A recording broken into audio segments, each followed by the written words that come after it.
Welcome to This Day in Baseball. We bring you everything from the thrill of victory to the agony of defeat and every milestone and oddball event in between. Today's game is courtesy of thisdayinbaseball.com. You can come for a peek, make friends for a lifetime. Before, after, and during the game, check out the links below the video and visit the player pages, parks, and teams as you listen to this blast from the past. You can catch us on every social media platform, and I want to do a special thanks to MLB Classic Radio Archives for this broadcast. Now, let's play ball. Time for Brooklyn Dodger baseball.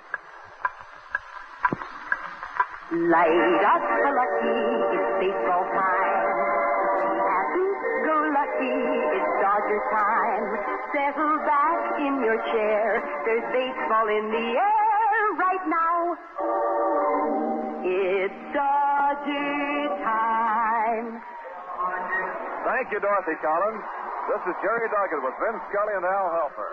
Here we are at Ebbets Field in Brooklyn, where we're about to bring you the Dodgers and the Pittsburgh Pirates in a big doubleheader. Today's games, like all the Dodger games this season, will be brought to you by Lucky Strike, the best tasting cigarette you ever smoked. It's made by the American Tobacco Company.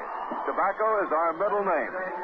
And the F&M Schaefer Brewing Company of Brooklyn, brewers of Schaefer Beer, America's oldest lager beer. Well, sir, once again, it's that particular moment when the ballpark looks quite familiar. Everything is coming to order. The fans are fastening the seat belts, and that last finishing touch is being made to ye old diamond. And it won't be long now, but long enough to reach for a pack of matches, or a lighter if you prefer, and a pack of Lucky Strikes. Put the two together, a light and a lucky, and man, you've done it. You find yourself genuine smoking enjoyment, because a Lucky's a genuine cigarette. All cigarettes. Every wonderful bit of it. All fine tobacco. Ever so mild, naturally good-tasting tobacco that's toasted to taste even better. Cleaner, fresher, smoother. And to this, I can only add what I consider a very smart suggestion. If you haven't tried a Lucky lately, let no more time go by. Light up a Lucky right now. You'll say it's the best-tasting cigarette you ever smoked. This broadcast is authorized under broadcasting rights granted by the Brooklyn National League Baseball Club Incorporated solely for the entertainment of our listening audience. And any publication, rebroadcast, or other use of the descriptions and accounts of this game without the express written consent of the Brooklyn National League Baseball Club Incorporated is prohibited. Well, on a very fine Sunday Easter afternoon, we're set for a great big doubleheader between the Pittsburgh Pirates and the Brooklyn Dodgers. And on the pitching mound, it'll be Don Newcomb going against Vernon Law in the first game here. The Dodgers red hot, opening the season with 3 straight wins, opening against Philadelphia with a win at Philadelphia, and then coming back to Ebbets Field to post 2 victories over the Pittsburgh Pirates. Doubleheader today, and then tomorrow, the Dodgers will move to Jersey City to open up the season in Jersey against the Philadelphia Phils. Had a real fine performance yesterday by young Johnny Padres to win by 2-0 score. And Johnny blanked the Pirates and did a very fine job and looked real sharp in so doing. So today, Don Newcomb will go out after his first win of the year. Don, of course, drew the opening assignment down in Philadelphia and was relieved by Clem Labine, who went on to get the win. Right now, as we get set to play ball here, Emmett Kelly entertaining fans and on the field. And right now, let's listen to our national anthem.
crowd on hand this Easter Sunday afternoon, getting settled down now for lots of baseball entertainment. The umpires are coming out, and this one should be underway in just a few moments. So let's run down the starting lineups for you. For the visiting Pittsburgh Pirates, led by manager Bobby Bragan, leadoff man will be Roberto Clemente, playing in right field. In center field will be Bill Verdon. At first base will be Skinner. At third base, Thomas. And in left field, Paul Smith. At shortstop will be Dick Gross. The catcher, Hank Foyles. Bill Mazeroski batting in the number 8 spot, playing second base, and Vernon Law on the mound to do the pitching. For the Dodgers, it'll be Gilliam at second base, Samoli in left field, Snyder in center, Perillo in right field, Hodges at first, Jackson will be at third, Campanella catching, Zimmer at shortstop, and the pitcher, Big Don Newcomb. Newcomb, 27-7 last year, has an 8-game winning streak against the Pirates with 6 victories in 1956, 2 back in 1955. In the past 2 years, he has won every one of his 8 starts against Pittsburgh, pitching 2 complete games in his 2 1955 starts and 4 complete games in 6 1956 starts. He has lost to the Pirates last on September 6, 1954, way back then, 9-7 here at Brooklyn. Vernon Law was 8-16 last year and made 5 unsuccessful starts against the Dodgers last season, lasting only 14 innings in the 5 games and losing 3 times. His last win against Brooklyn was on July 6, 1955, 4-1 at Pittsburgh. The Dodgers have been receiving excellent pitching. In fact, they have not allowed an earned run in the last 25 innings since the overtime ball game down in Philadelphia. The team earned run average is 1.50. So in the 3 ball games, in the 30 innings the Dodgers have played, there have been just 5 earned runs, and those came against Newcomb in the first 5 innings of the 1957 season. So a very fine earned run average for the team, for the staff, of 1.50. Labine has worked 5 innings, allowed no earned runs. Magley has worked 9, allowed 1 run, it was unearned. Newcomb worked 7 innings, allowed 5 earned runs, and Padres was a shutout yesterday. So a real fine performance so far by the pitching staff. The hitters have been doing right well, too. A team batting average of 278, and they've clubbed out 7 home runs. So the batters have found the range as soon as the bell rang. And leading the home run parade, of course, Snyder and Hodges each have a pair. Samoli, Perillo, Zimmer each have 1. The Dodgers have taken the field now. Jackson at third, Zimmer at shortstop. At second base, Gilliam, and at first base will be Hodges. In left field, Samoli. In center field, Snyder. And in right field is Carl Perillo. Campanella catching, and Newcomb on the mound, firing him down here. Lee Walls, the Pirates outfielder who was hurt yesterday, left the ball game with 4 stitches on his left finger, on his right finger, rather. Second finger of the right hand. He was stepped on by the umpire in the play at third base early in the ball game and had to leave, so he'll be out of the lineup for a few days, and Paul Smith is subbing in for him in the Pittsburgh outfield. The umpires for today's game, Burkhardt at the plate, Vargas, Gorman, and Dixon on the bases, and as Newcomb warms up, Burkhardt leans over and also warms up, takes a few pitches as they come in there, kind of getting the old eyeballs tuned up ready for this one. And Roberto Clemente standing by. We might say right now it's a long afternoon of baseball, a big doubleheader this Easter Sunday afternoon. Plenty of seats here at Ebbets Field, so why don't you make your plans to come on out right now and see a lot of baseball. And right now, stepping in here for Lucky Strike and for the play-by-play, here's Vince Scully. Vince? Thank you, Jerry, and good afternoon, everybody, and a very pleasant Easter Sunday to you, wherever you may be. Bob Clemente, then Bill Verdon, and Bob Skinner. Should anybody get on, maybe we'll see Frank Thomas. Big Newcomb sends the first pitch in there and is promptly lined to right field for a clean single. Clemente makes his turn and holds on as Perillo gets the ball back into Gilliam, and so the Pirates come up, first ball swinging, and Clemente singles to right. And so we have begun. Lucky Strike blowing that big fat smoke ring to you. Maybe we ought to be blowing Easter eggs to you today. But our best wishes go along. As Bill Verdon comes up. Bill batting .273. Left-hand batter, as you know. Good speed. Jackson, although wide of the bag at third, is up on the edge of the infield grass. Hodges holding Clemente on, but Gill will be ready to jump off the bag with a left-hand batter up there. Newcomb takes a peek at first. Now Don comes with a changeup that's hit sharply foul outside of first and down into the Dodger bullpen. 0-1 the count. Don Newcomb and Vernon Law in this first game, and the second game will find Ronnie Klein and Don Drysdale. Roger Craig will be pitching tomorrow afternoon against the Philadelphia Phillies when we open up Roosevelt Stadium at Jersey City. Denny Murtaugh coaching at first for the Pirates retrieved that foul ball. Manager Bobby Bragan around at third. Big Newcomb comes set, checking Clemente. Now the strike one pitch, fastball, and that's in there. Strike two. We have plenty of seats, especially in the upper deck off third base. They're choice seats, too, and they're wide open. And all the way down the line and out in the outfield. So if you're anywhere in the vicinity of Ebbets Field, making up your mind as to what kind of a crowd there'd be today, but we have the seats, and we hope you'll come on out with us. Big Nuke ready, and the strike two pitch. Fastball just outside, moving it away from Burden. 1 ball, 2 strikes. Easter Sunday, 1957. And boy, the old song, "Did you ever see a dream walking?" should be taken out of mothballs today. Boy, there's some pretty people out there. The 1 and 2 pitch now is cut on as a high pop fly into shallow left. Zimmer going out, Samoli coming on. Gino calling and takes it for the out. Bob Clemente gets back to first. So Burden pops out into very shallow left field. 1 out. And here's Bob Skinner. Number 4, Bob Skinner, first baseman. Bob Skinner, left-hand batter. He's a pretty good hitter. However, he's been edged out at first base by Dale Long. Skinner waiting at the plate. Newcomb ready and comes to him. And the fastball, a one bouncer, short hop by Zimmer. He goes, Dan can't pick it up, and everybody's safe. Zimmer short hopped that ball and tried to feed over to Gilliam, and the ball just kicked off his wrist and dropped to his right, and it goes as an error. So had Zimmer been able to shave with the short hopper, he'd have the double play. Instead, he missed everything, and Skinner is safely on at first on the shortstop's error. So Little Jim makes an error, and the Pirates have runners at first and second with 1 out. And Frank Thomas stepping in. That ball exploded right at Zimmer's feet. Kicked off the heel of his glove, then when he tried to grab it in his anxiety to get the runner at second, he couldn't do it. Newcomb turns on the rubber now and comes set. Checks his runners and comes to the plate. A fastball a trifle high. Ball 1. Zimmer, like any young ball player, is over-anxious. That's why he'll boot most of these.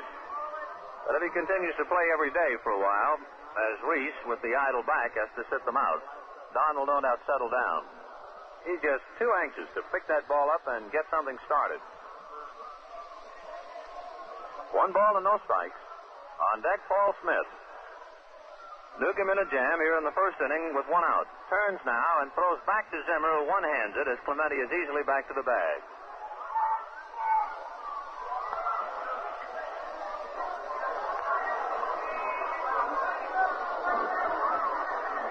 One ball and no strikes to Frank Thomas.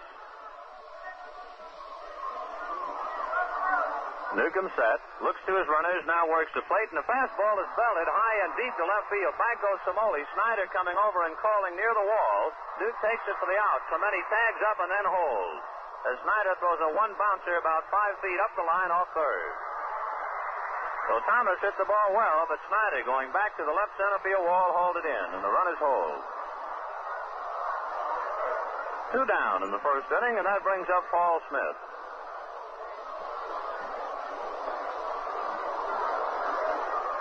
Smitty, a left-hand batter. 0 for 4. He started against Sal Magley the other day on opening day. Hit 3 fly balls and bounced out once to the infield. Smallest left-hand batter playing left field today in the absence of Lee Walls. Clemente coming down off second. Bob Skinner from first with 2 outs. Newcomb ready. Looks to his runners, now delivers a changeup that's hit slowly down to first base. Hodges up with it and does it by himself. So in the first inning for the Pirates, no runs, 1 hit. There was 1 error and 2 men left on base. And at the end of half an inning, the Pirates nothing and the Dodgers coming up. We have a big day of baseball in both leagues, so without further ado, let's have Jerry run them down for us. Here's the way it looks on our Lucky Strike scoreboard, Ben. The Phillies and the Giants playing a doubleheader. It'll be Roberts against Campanella at the Polo Grounds, and nothing in on that one yet. Cincinnati playing Milwaukee, Clipstan against Farm, and a doubleheader between Chicago and St. Louis, delayed because of rain again after a rain out yesterday. In the American League, the Yankees are playing Boston, and it'll be Sturdivant against Sisler, and nothing in on that one yet. Baltimore and Washington, a doubleheader. The first game will be Beeman against Shackles, and at the end of 3.5 innings, Washington leads Baltimore by a score of 4-0. Cleveland playing Detroit, and it's no score at the end of 1.5 innings with Garcia going against Bromack, and another single game in the American League. Kansas City going against Chicago. Coleman and Wilson, and that ball game has not started yet. So it's a doubleheader between the Phils and the Giants, single game between the Redlegs and Milwaukee, doubleheader between Chicago and St. Louis. American League, Yankees and Boston in 1, Baltimore, Washington playing 2, Cleveland and Detroit, Kansas City and Chicago also playing 1 game. And of course, we've got a big doubleheader going here at Ebbets Field today, the Dodgers and the Pirates. And as Vinny reminded you, there are plenty of seats available, so make your plans to spend this Easter Sunday afternoon right here at Ebbets Field and enjoy baseball at its very best. Last half of the first inning, Jim Gilliam steps in, and here we go, right back to Vince. Well, Junior was brought back to us mere mortals the other day. He was up in the clouds with a 600 batting average, but he drew the collar yesterday. Jim going 0 for 4, so he is now 6 for 15. Gilliam followed by Smoley and then Snyder here in the first inning, no score. Vernon Law looking in to get his sign. Now the tall right-hander ready and delivers. Fastball on the outside corner for a strike, on 1. We're pleased to salute our honor hospital today, the Veterans Hospital of First Avenue in New York. Law back again with what looked like a knuckler, and it's outside and low. 1 ball, 1 strike.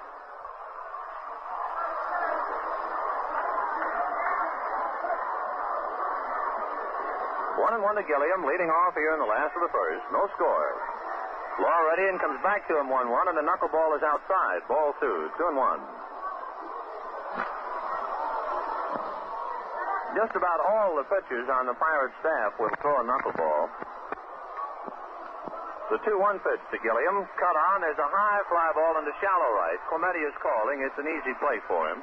Backs up a step or 2 now and takes it for the out. 1 up, 1 away. Bob Friend does not throw as many knuckleballs in the ball game now as he used to, but Friend has instead developed a screwball, which is a dandy. Here's Gino Simoli. Gino with 4 base hits in this young year. He has a home run and 2 runs batted in. 1 out, bases empty, last of the first inning, no score. Pirates and Dodgers in the first of 2 games. Law comes to Simoli, and the fastball is beaten foul right off Simoli's ankle. Gino trying to shake that one off. 0-1 the count. The Dodgers have really been getting on Captain Pee Wee Reese because of his idleness, the fact that he has the sore back, and he is spending so much time in the whirlpool bath. Here's a knuckleball that's pulled foul outside of third, 0-2. So yesterday, at the instigation of Rube Walker, who is a very quiet but very clever ribber, they put a big sign up on the whirlpool. It said, "The Spirit of Louisville, Kentucky." They claim that Reese has more solo hours in the whirlpool tub than any other man in history. The boys are on the captain. The strike 2 pitch, a fastball high and tight, and Simoli has to sit down and give it a lot of room. 1-2.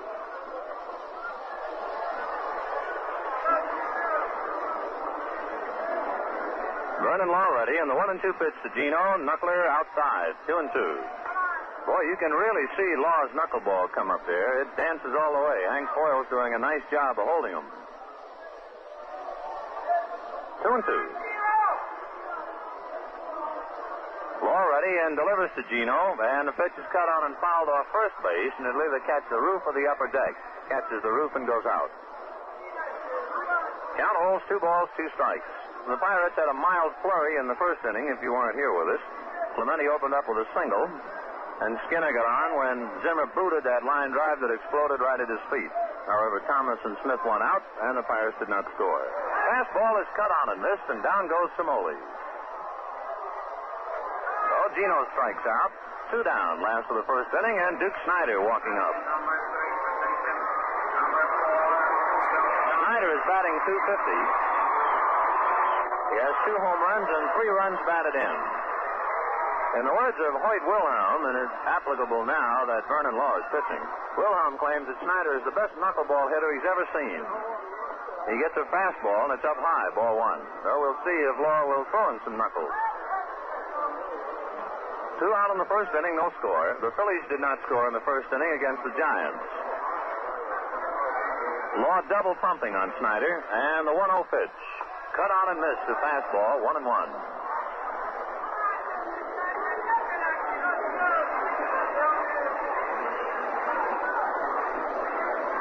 Johnny Antonelli, who was a doubtful starter for the Giants, he hasn't been feeling well ever since he picked up the virus out at Phoenix. But Antonelli is in there starting for New York today. Vernon Law delivers 1-1 to Snyder. There's the knuckler outside, ball 2. 2-1. On deck, Carl Perillo. Nice crowd on hand, but nothing close to capacity. I advise you that if you'd like to see the ball game, we have a lot of baseball today and still have plenty of seats. Fastball is cut on and bounced down to Mazeroski.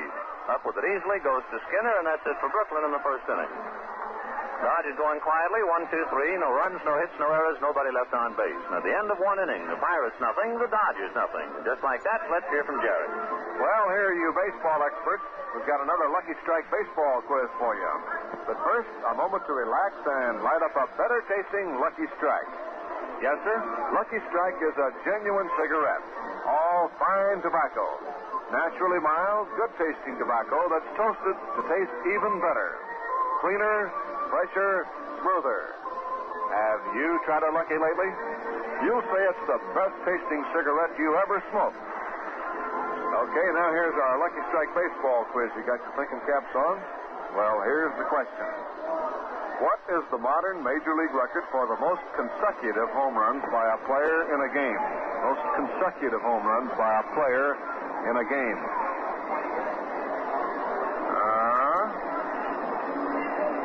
Thinking real hard? Well, if you haven't got it now, you're going to have to give up. In 1932, Lou Gehrig of the Yankees hit 4 consecutive home runs for the modern Major League record. 1932, Lou Gehrig of the Yankees hit 4 consecutive home runs for the modern Major League record. That's our Lucky Strike baseball quiz for today. And now for more action, here's Vince. Second inning, no score. Dick Grote, Hank Foyles, and Bill Mazeroski coming up for Pittsburgh. Should anybody get on, maybe we'll see Vernon Law. Newt getting his signs from Campanella. Don ready now and works the plate with a fastball and gets it over for a strike. Now, I don't know if Gladys Gooding was being subtle or if it just happened to be the first selection that she decided to play. You know what she played here before the start of the second inning of a doubleheader? It's a lovely way to spend an evening. The strike 1 pitch to Grote is unintentionally fouled away. He tried to check his swing. 0-2.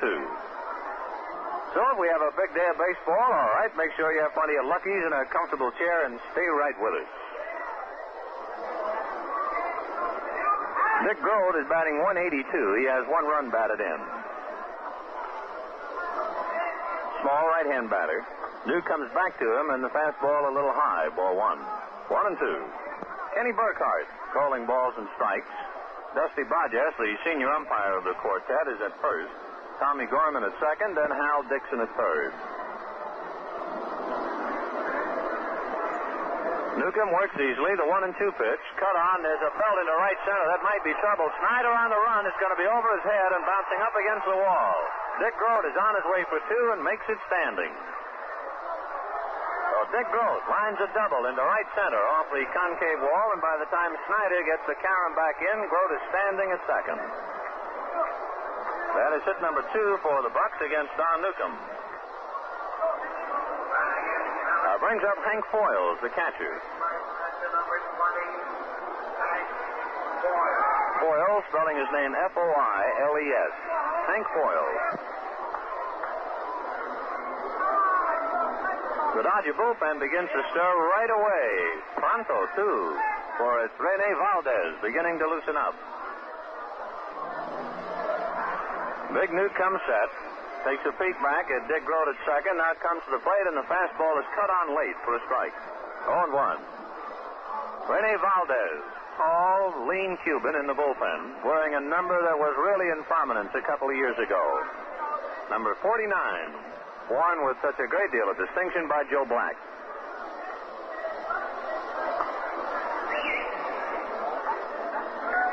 0-1 to Hank Boyle. On deck, Bill Mazeroski.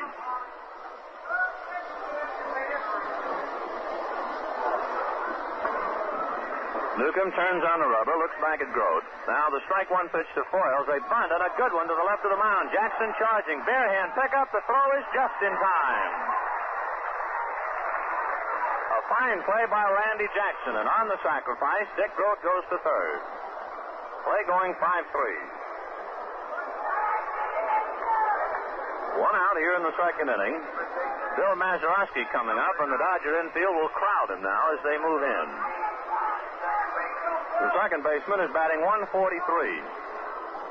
And with Grote at third and Mazeroski up there, the Dodgers must also defend against the possibility of a squeeze. Duke taking his full windup. The big right-hander sends up high with his fastball. Ball one.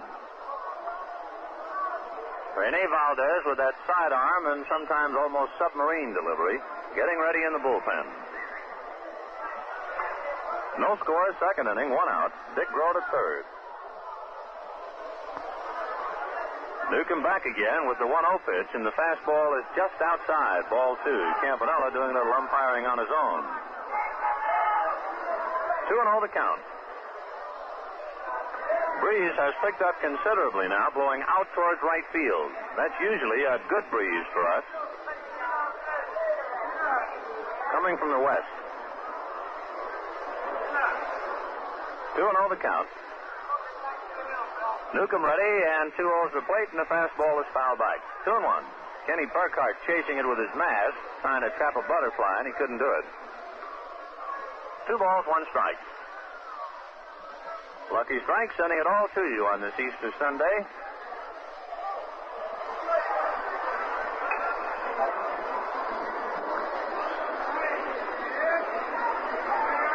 Campanella wig-wagging signs out to his big roommate. Newcomb has the one that he wants, and the 2-1 pitch to Mazeroski. Cut on and tapped in front of the plate. Campanella goes to first base for the out, and Dick Grote has to hang at third. So Mazeroski hits the ball about 3 feet directly in front of the plate. Campanella throwing him out at first. 2 down, Dick Grote at third base, and Vernon Law coming up. Vernon Law is a good athlete. He's a fine pitcher, a good fielder, and a good hitter. The Dodgers have seen him many times. Well, you can bet that Newcomb will be watching him carefully. Clyde Sudforth, hollering from the Pirate dugout, wants to say something to manager Bobby Bragan. So Bragan leaves the third base coaching box and comes over to the Pirate den to find out what his first lieutenant wants. Sudforth right now is talking to Bragan. Dick Grote at third. 2 out in the second inning, no score. And now Bragan is coming up to talk to Vernon Law. Sudforth saw something and suddenly bolted off the bench, hollered out to Bragan, passed the information, whatever it might be, to his manager, who then in turn is now talking to pitcher and now batter Vernon Law. And Bragan now wants to talk to plate umpire Kenny Burkhart. So many things can come up on a ball field, it's unreasonable even to try and guess in something like this. Law is walking away from home plate. Now let's see. The Pirate trainer is coming over to say something to Vernon, and it could be that Law isn't feeling too well, and we're going to have a pinch hitter. Johnny Powers gets up and starts walking down to the bat rack, and in the Pirate bullpen, they get a right-hander throwing right away. It looks like Clarence Nottingham Churn. That would be a guess. We saw Churn the other day. But something's the matter, I guess, with Vernon Law. It might be that he tried to keep it from anybody. Maybe he didn't feel too well, but Sudforth spotted it. Said something to Bragan, who spoke to Law. Then the trainer came over, and Law walked away. You know they're not just yanking Law for a pinch hitter here in the second. Well, we got the spring off right. Our guess was wrong. It's not Churn in the bullpen. It's Bob Perky. Bob Perky. Law remains on the Pirate bench. And the Pirate trainer is standing in front of him, not talking to him. But here comes Johnny Powers. We get a sign from Tex Rickett that Law has a pain in his side. Pittsburgh, number 14, John That's a tough break for the young pitcher. So Johnny Powers is hitting for Vernon Law, and Law comes out. As a guess from the sign we received, he has a pain in his side. Newcomb delivers to Powers, who hits a hot one right on by Hodges and down into the bullpen. Grote scores. Powers on his way for second. Frillo trying to chase it in the pen.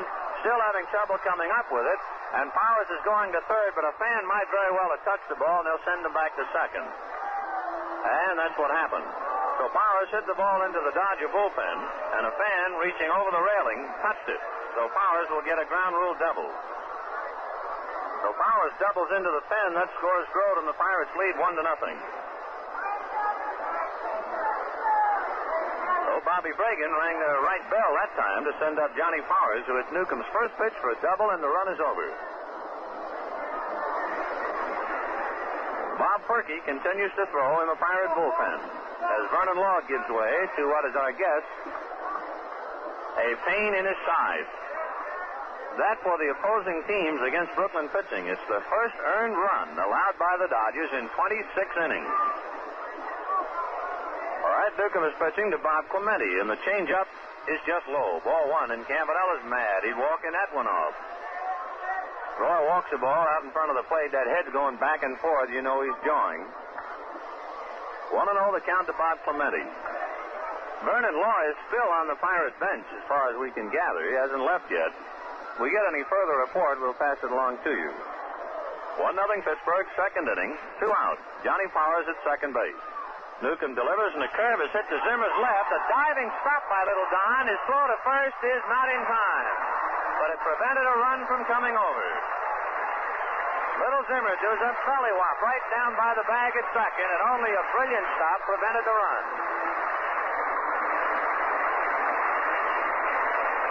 Clemente gets an infield single. Powers stops at third base. Hit number 4 off Don Newcomb. 2 out, runners at first and third, and here's Bill Verdon, who fried to left field in the first inning. Newcomb turns and comes set. Checks his runners. Now delivers to Verdon. A fastball that's foul back. 0-1.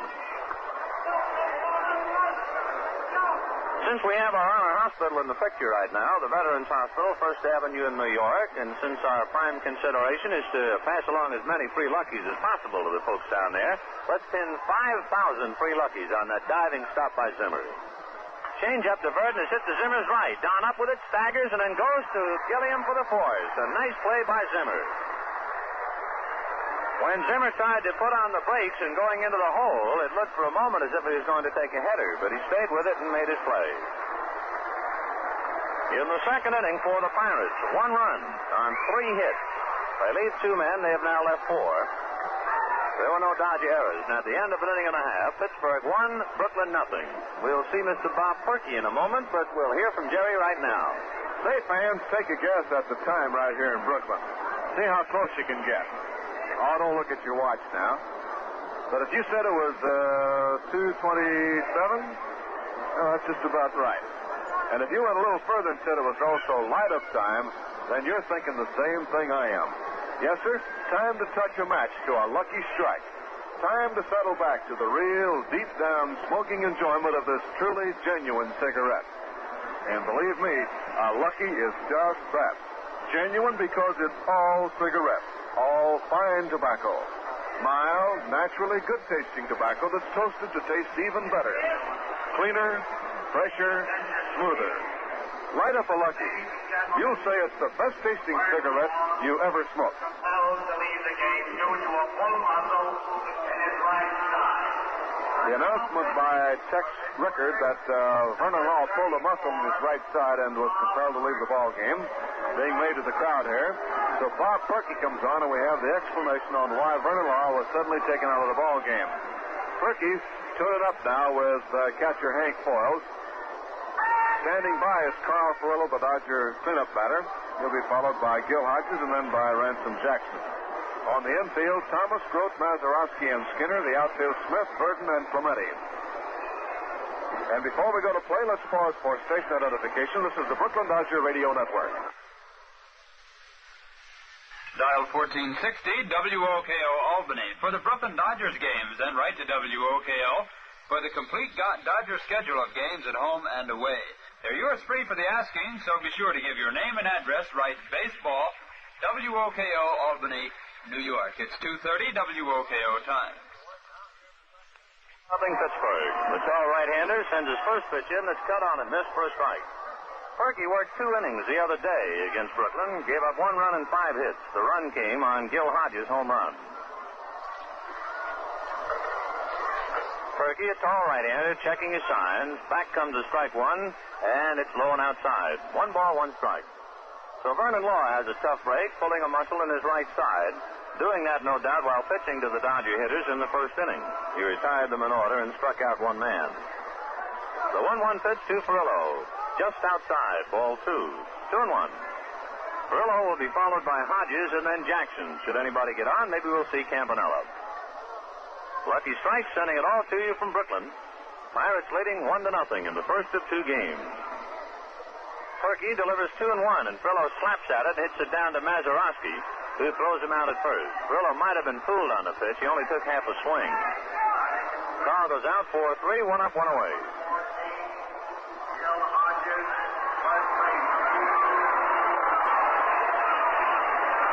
Gil Hodges walking up to the plate brings a .333 batting average with him. He's 4 for 12. 2 home runs, 2 runs batted in. Phillies and the Giants at the end of 2 innings, a 1-1 tie. Perky ready and delivers to Hodges and knuckles the first one in there for a strike, 0-1.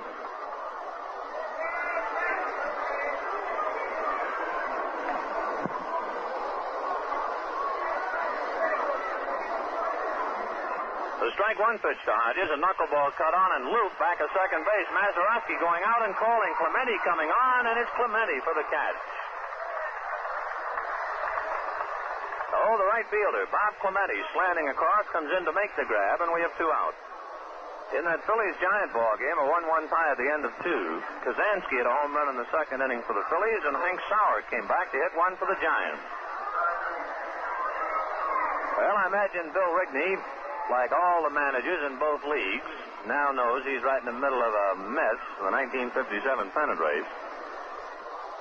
He had the first bitter pill yesterday. Jackson takes the first pitch outside. I can't imagine a more miserable way for a manager to bring home a losing ball club than to think about having a tying run at third with nobody out in the 9th inning and not be able to get it over. The 1-0 pitch to Jackson, outside, ball 2.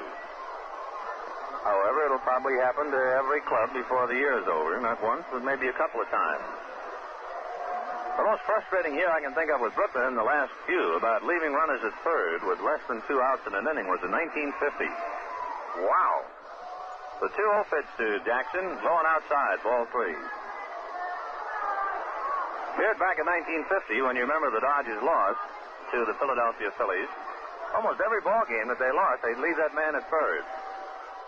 3-0 pitch is down the pipe, 3-1.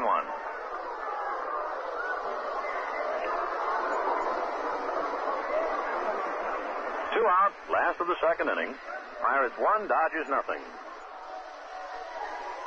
Bob Perky taking over for Vernon Law sends a pitch that's cut on as a high fly ball to deep left center, but Burton is fading with it right near the wall, turns and takes it. So a long out to deep center. The Dodgers go out in order 1, 2, 3, and the first 6 men have been retired in a row with the combined efforts of Vernon Law and now Bob Perky. So the end of 2, the Pirates a run on 4 hits, the Dodgers no runs, no hits, and 1 error. What you got, Jerry? Well, Vinny, there are 3 fine games coming up this Easter week and 3 opportunities for the fans, the moms and dads, to satisfy that youngster of yours by taking him to a ball game. Maybe as a reward for that fine report card he brought home recently. Here's the schedule. Tomorrow afternoon at 1:30, the opening day game in Jersey City, Dodgers versus Phillies. Wednesday and Thursday, 2 night games, and with the New York Giants, no less, here at Ebbets Field.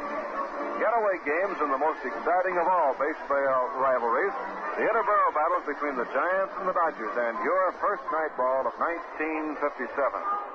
Plenty of reserved seats available for all 3 games. How about a family outing or 2 at the ballpark? Celebrate Easter week at the ballpark and enjoy baseball. Tomorrow, the opening game in Jersey, the Dodgers and Phillies. Wednesday and Thursday night games against the Dodgers and the Giants. So, lots of fine baseball coming your way. Into the third, Bob Skinner due up, and here we go, right back to Vince. Bob Skinner taking the place of Dale Long, who had one of the longest afternoons a ball player can endure yesterday at the hands of Johnny Padres. Long struck out 4 straight times. And the Dodger ball players, to a man, they were sympathetic to Dale. They understood how those things happen. In fact, Rube Walker was saying, "Oh, do I understand. I remember catching a doubleheader against the Cardinals, and he had to face Max Lanier and Harry Brackeen in the doubleheader. First pitch to Skinner is bunted back foul, 0-1. And Rube was saying in 9 at-bats he struck out 6 times that day. So he said, I know how Dale Long feels. Skinner got on Don Zimmer's error in the first inning. Bob 0 for 1. 1-0 Pittsburgh here in the third inning. Big Newt comes with a changeup with a little slow curve on the end of it and doesn't get it. 1 ball, 1 strike. Pirate run in the second inning. 2 doubles and an infield single. Newcomb ready, and the 1-1 pitch to Bob Skinner. Fastball, it's jolted to deep left field. Back goes Samolia, way back, right to the wall, and takes it. So we've had some long fly balls going for out.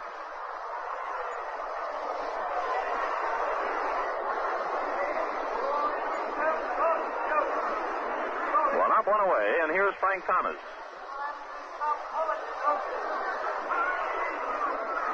Thomas flied to Snyder in deep center in the first inning. Frank 0 for 1. Nuke ready and sends in the fastball, a half swing, and it's in there for the strike, 0-1.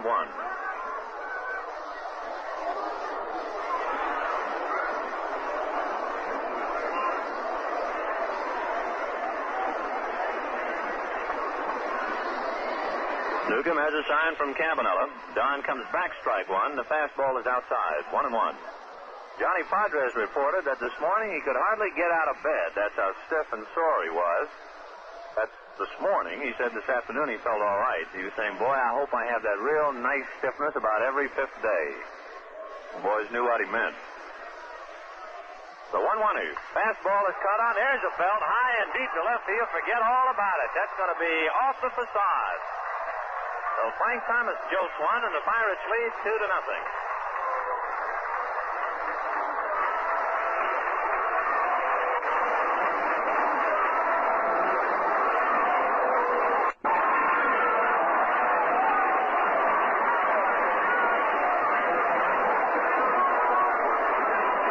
Thomas hits his second home run. That marks the first home run hit against Brooklyn pitching this year. And we send another 1,000 free Luckies to our Veterans Hospital at First Avenue, New York. 2-0 Pittsburgh here in the third inning. Paul Smith, who grounded out to Hodges, steps in. Bunts and bunts are foul to the left of the plate. 0-1.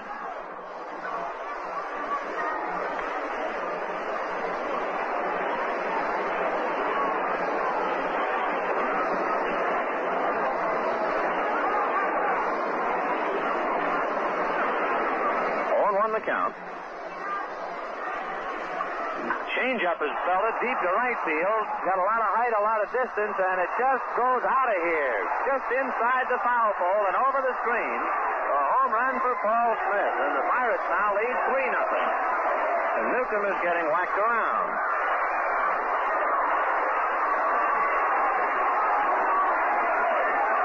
Smith hit a changeup that just stayed inside the foul pole and just did clear the screen. However, you might just as well hit one 25 miles. It counts the same. And it's 3-0 the Pirates. So Newcomb has given up 6 hits, which include 2 home runs and 2 doubles. Here's Dick Grote, who doubled in the second inning. Nuke delivers, and the curve is in for the strike. Rene Valdez up again in the Dodger bullpen.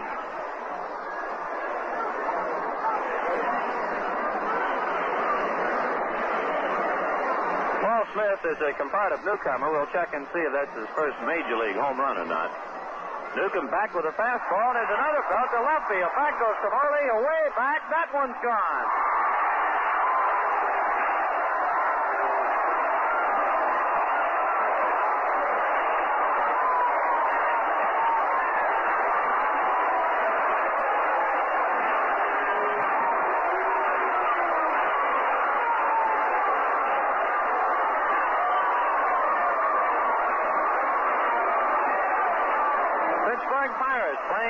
baseball on Don Newcomb.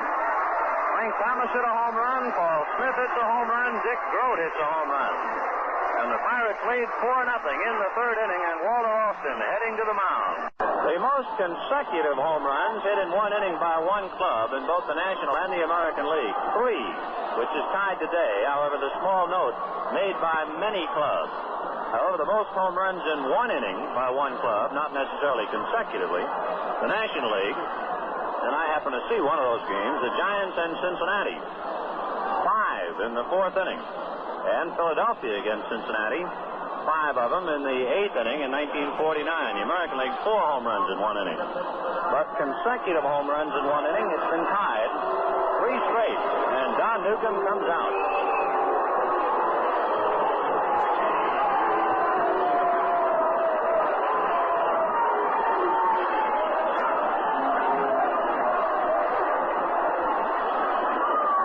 One thing about the major leagues, if you don't have it, they can really wrap you up in a hurry. Newcomb gives up 4 runs on 7 hits. And of the 7 hits, 2 were doubles and 3 of them home runs. And out he comes. He is fortunate in a sense, however, that the home runs were consecutively and not with anyone on base. Pirates 4, Dodgers nothing here in the third inning, and the Brooklyn folks will now take a peek at Rene Valdez, the tall, lean Cuban. Down in Cuba, Valdez is known as Latigo, Latigo, which they tell me means whip. He kind of served sidearm with that right arm, hence the nickname. Rene Valdez taking over for Don Newcomb here in the third inning after 3 consecutive home runs by Messrs. Thomas, Smith, and Grote. Dick Grote did not hit a home run all last year, so he got his feet wet early this year. All right, the first pitch is cut on and missed by catcher Hank Foils, and the crowd in mock applause, letting out a little noise. 0-1.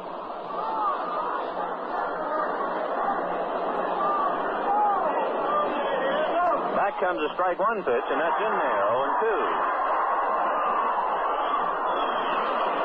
Valdez with about as thin a pair of legs as there can be in baseball. Sam Jethro had about the same type. It looks like he's going to slide right through his uniform.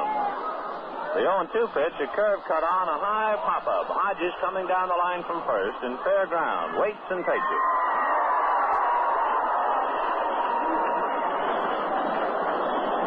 Out here in the third inning. Pirates 4, Dodgers nothing. In the first of 2 games, and Don Newcomb takes an early shower, working 2 in the third inning.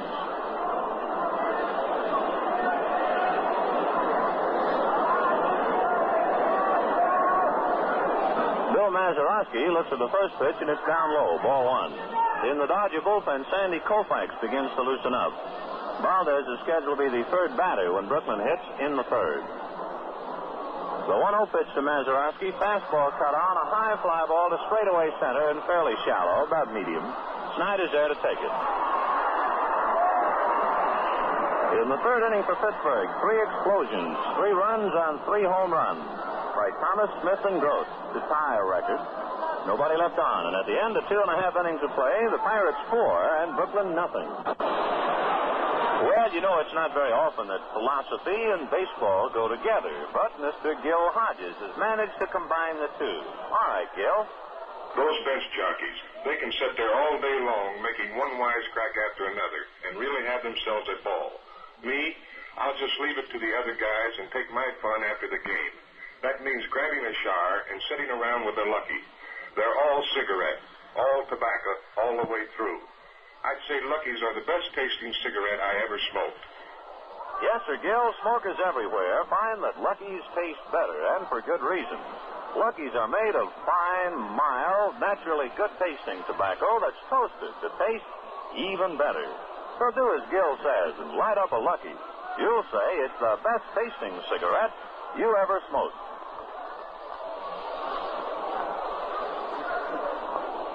Well, Mr. Bob Perky, who is probably ready to spend a quiet afternoon in the Pirate bullpen, was first called on to take over for Vernon Law after 1 inning when Vernon pulled a muscle in his right side. Perky since then has inherited 4 runs, and the Pirates are leading 4-0. Perky will pitch to Roy Campanella, Don Zimmer, and Rene Valdez, or pinch hitter, Sandy Koufax, throwing in the pen.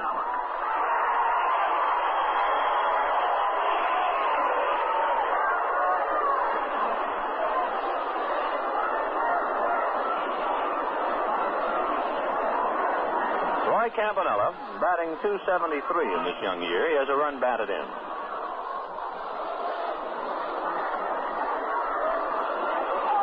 Perky delivers, and his curve is low and outside. Ball one.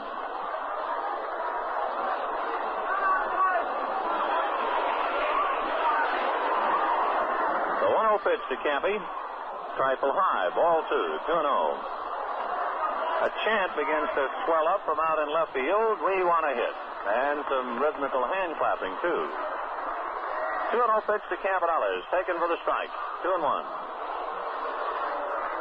The end of this inning will have a complete rundown of all the scores for you, any home runs that might have been hit, and all the pitchers involved. 2-1 to Camp. Cut on, a big bounce to short. Grote has to wait for it to come to him, gets rid of the ball quickly to Skinner in time for the out. 1 up, 1 away.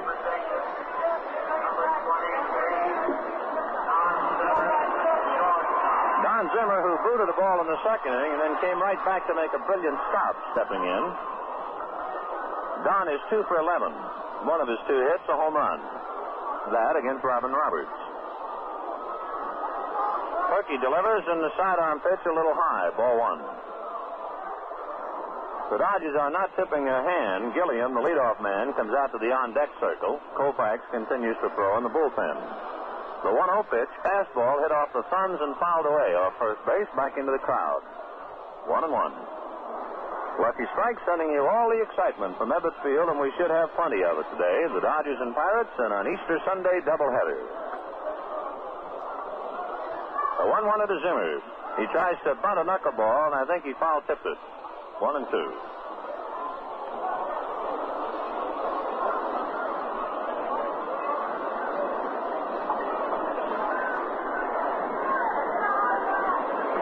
Zimmer waiting. Perky looking in to get a sign from his catcher, Hank Foils. Now the 1-2 pitch.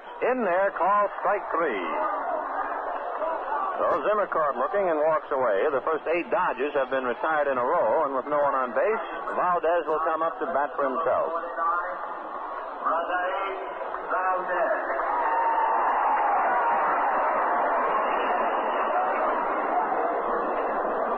Not knowing very much about Valdez as a batter, but if you remember at all about the Yankee series, he appeared over at the stadium in an exhibition ball game and singled to right. Whether he's a good hitter or not, only time will tell. Perky delivers outside. Ball one. 1-0. Pirates 4, Dodgers nothing. 2 down, bases empty in the third inning. Perky comes back to the plate, and the pitch is at the knees for a strike. 1-1.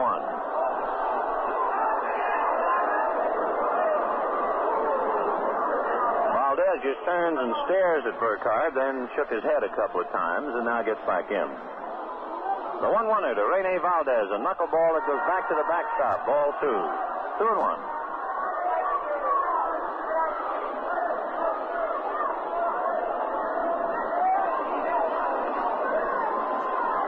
2-1 pitch to Valdez. Chases him out of there, high and inside, and jumps away from Hank Foils. Ball 3. And maybe it nicked him. Yes, it did. On the sleeve, I guess. Valdez is walking to first. And now Kenny Burkhardt says no. And Valdez continues to point to his arm, but he comes back to hit again. Valdez just dropped his bat and began to walk towards first, as if the pitch had hit him on the left sleeve. Burkhardt says no, sir. Count 3-1. Valdez again backs out. Now we're ready. 3-1 pitch to Rene. In there, and Valdez was starting to go towards first and comes back again. Oh, Rene's a busy man down there, trying to do a little Cuban con job on plate umpire Kenny Burkhardt. 3-2. Well, he's a dandy, this fella. Burkey ready in the 3-2 pitch. Low, and he's finally on. Go ahead, Rene. Trot to first.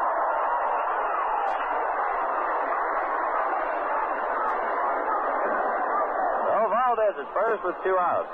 You know, down in spring training, the writers in interviewing him were saying, why in the world do you speak Spanish? You can speak English. Why don't you talk English all the time? You know what his answer was?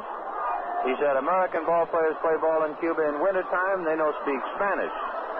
Me play ball in America in the summertime. Me no speak English. What are you going to do? Okay.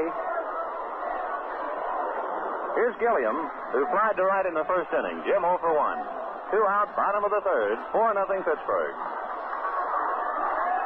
Berkey comes to the plate, and Gilliam takes it just high, ball 1. Kenny Burkhart started to raise his right arm and then quickly slapped it back down.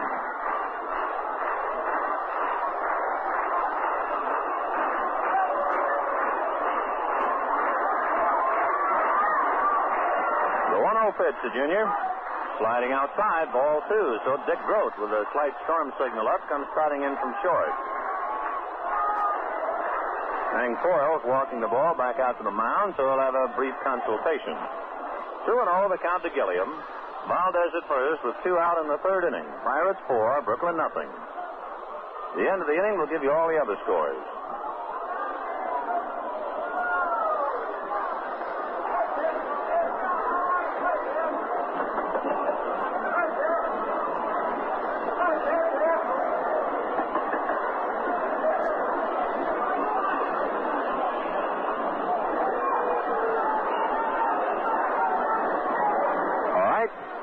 Confab is broken up. Hank Foyle's back to the plate. Dick Grote goes to short, and Bob Perky back to his pitching. 2-0, the count to Jim Gilliam. Perky looks over at Valdez. Now the 2-0 pitch is taken for the strike. 2-1. Pirates chase Newcomb. 3 consecutive home runs in the third inning to tie a record held by many clubs in both leagues. The 2-1 pitch to Gilliam, high and outside, ball 3. 3-1. The Pirates get a little restless, and they go to the phone, to the bullpen. So we'll probably have some stirring down there.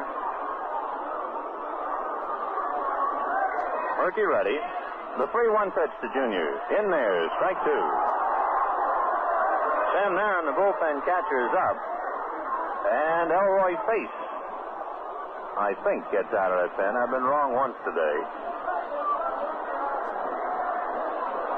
Full count to Gilliam, 2 out. Valdez inching off the bag.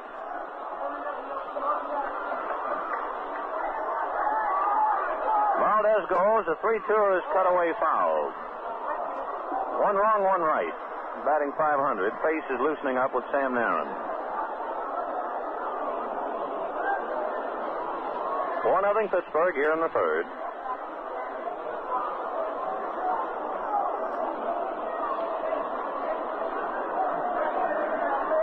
Mazeroski out on the grass for Gilliam. Perky checks. Valdez goes. The 3-2 is hit slowly by the mound down to Grote at short, who hurries his play to first in time. So Gilliam goes out, short to first, and the Dodgers go out in the third inning. No runs, no hits, no errors, 1 man left on. And so at the end of 3 innings of play, the score, the Pirates 4 and the Dodgers nothing. Now we'll check our Lucky Strike scoreboard. The Phillies and Giants, Roberts and Antonelli at the end of 2.5 innings, and now make it 3 complete. A 1-1 tie on home runs by Kazansky and Sauer. That's the first of 2. Cincinnati and Milwaukee, Clipstein against Spahn. No score at the end of 1 inning. Chicago and St. Louis in a doubleheader that's been delayed because of rain, but we have confirmation on the pitchers. Kaiser against Wiemeyer.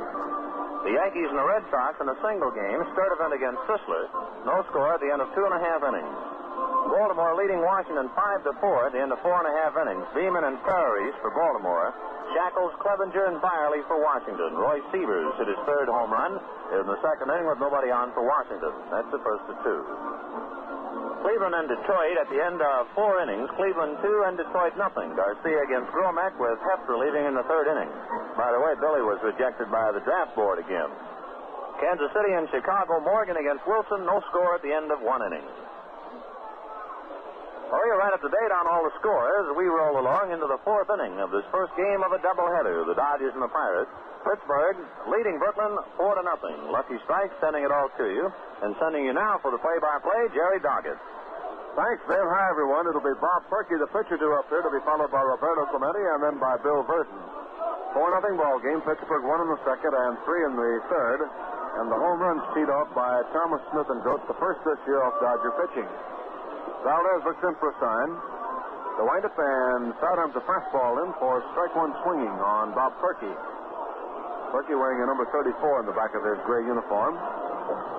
Big doubleheader today between the Dodgers and the Pirates from Ebbets Field. Tomorrow will be at Jersey City. Sidearm fastball is in for call strike two on Perky. 0-2. Pirates batting fourth inning. Valdez into the windup. Curveball breaks outside low, and it's ball one. 1 ball, 2 strikes. In case you joined us late, the Pirates got 1 in the second, 3 in the third. Vernon Law started and went out in the second inning with a pulled muscle. Here's a foul ball punched off to the right down in the stands. And the fan tries to one-hit it but can't hold on. So the count stays 1-2 to pitcher Bob Perky.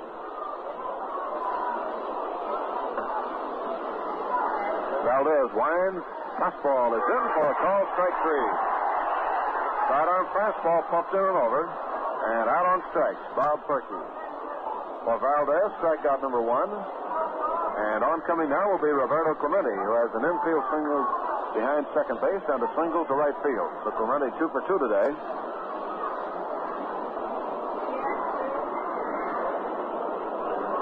Right-hand batter. Clemente hitting .500 as he stands at the plate. 3 hits, 6 tries. He had 1 for 4 before today. Sidearm fastball swung on a fly ball hit in the right center field. Polo drifts over, and he's there to make the catch for the out. Clemente. 2 for 0 in right field. 2 up and 2 down, and here's Bill Verdon. On the fourth out and slide out to left field. Verdon hitting .231. Has 3 hits, 13 trips to the plate. Left-hand batter with 2 away in the fourth inning. Tall, slender right-hander Rene Valdez into the windup, delivers. Overarm this time, high and outside, ball 1.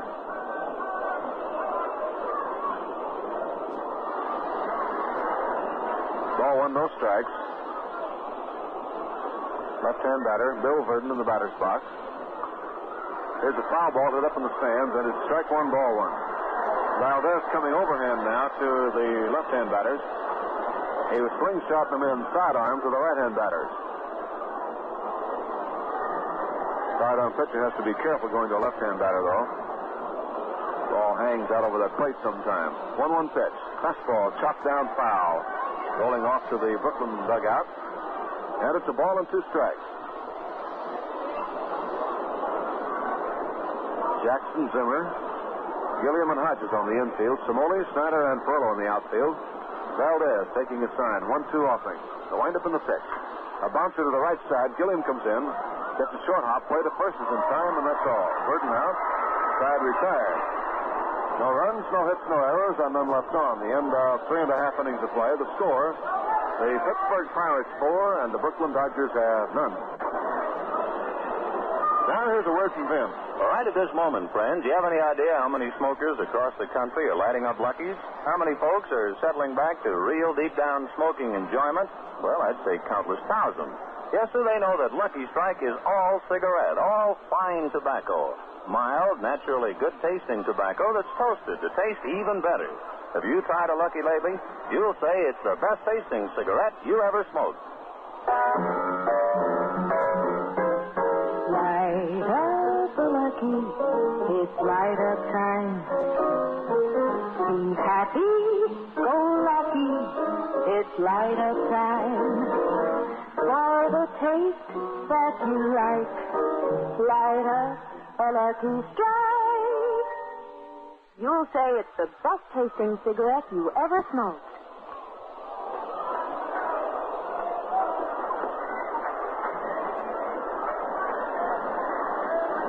To the last of the fourth inning, 4-0 Pittsburgh. Bob Perky about ready, so let's get right back to Jerry.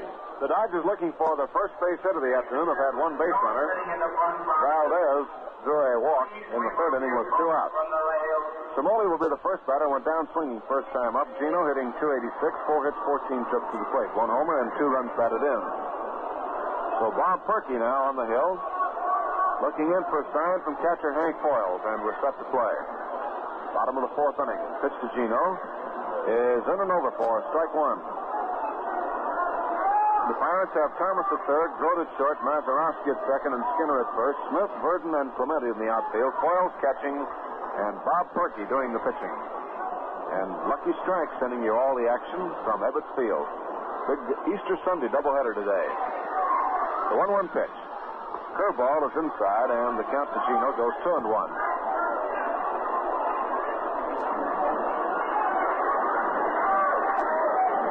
2-1 look now. The wind-up and pitch.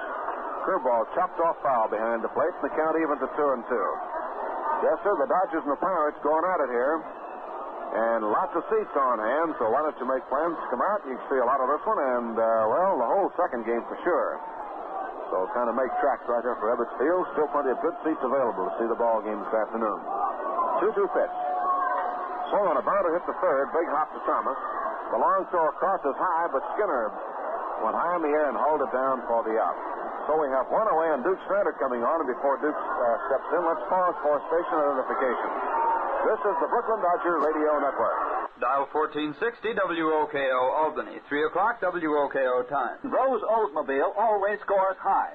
Yes, 67% of Rose Oldsmobile sales are to repeat customers.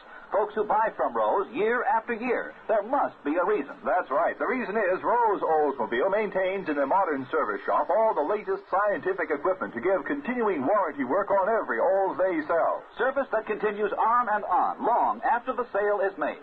Rose Oldsmobile utilizes latest, up-to-the-minute factory methods in offering this warranty service. Their mechanical experts are trained in their skills by regular attendance at Olds factory schools. That's why Rose Oldsmobile scores high in repeat Olds sales. Rose makes certain that the Oldsmobile you buy from them is kept in perfect running condition. That's why 67% of Rose Oldsmobile customers return. Rose offers more low price plus the continuing service that means satisfaction to you.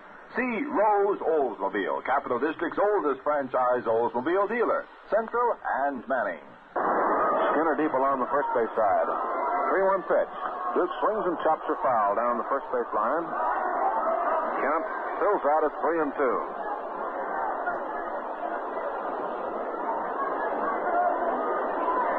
Perky came on to work in the second after Law went out with a pulled muscle in his side.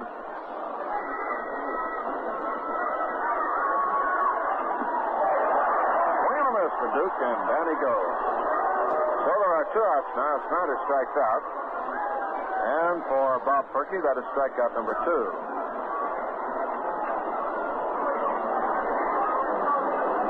Carl Fuller coming on. Thus far in the game, we have reached 8,000 of our 22,000 quota of Luckies for the VA Hospital, First Avenue, New York City. So we'll keep them coming. Send them your way. Lucky Strike sending you play-by-play. Hope you've got plenty of Luckies on hand for a long afternoon of baseball. Carrillo waits as Perky delivers. Swung on a high fly ball, popped into short right field. Out for it goes Mazeroski. In comes Clemente. Clemente calls, makes the grab for the outside, retired. Carrillo on a pop fly into short right. So again, the Dodgers go 1-2-3. No runs, no hits, no errors, and none left on base. So at the end of 4 innings of play, the score: the Pirates 4, the Dodgers nothing. First half of this game has been brought to you by Lucky Strike, the best tasting cigarette you ever smoked. It's made by the American Tobacco Company. Tobacco is our middle name. And now to take over, the F&M Schaefer Brewing Company of Brooklyn, brewers of Schaefer Beer, America's oldest lager beer. It's real beer. Say a word of advice to Mom and Dad. Don't wait until it's too late to enroll your boy in the Dodgertown Summer Camp for Boys.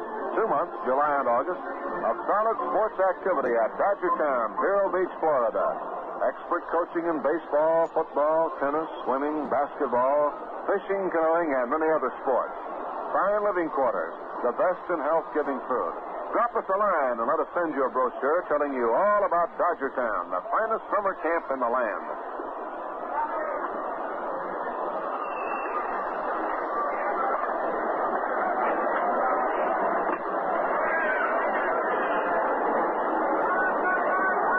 Into the top half of the 5th inning, we'll have Bob Skinner on now to face Rene Valdez. 4-0, Pirates lead the first game. Skinner on an air and flat out to left field. Left-hand hitter. Overarm fastball in off the shoulder, and it's ball one. This is the first game of the season for Skinner, who now is 0 for 2. Thomas on deck, and then Smith to follow.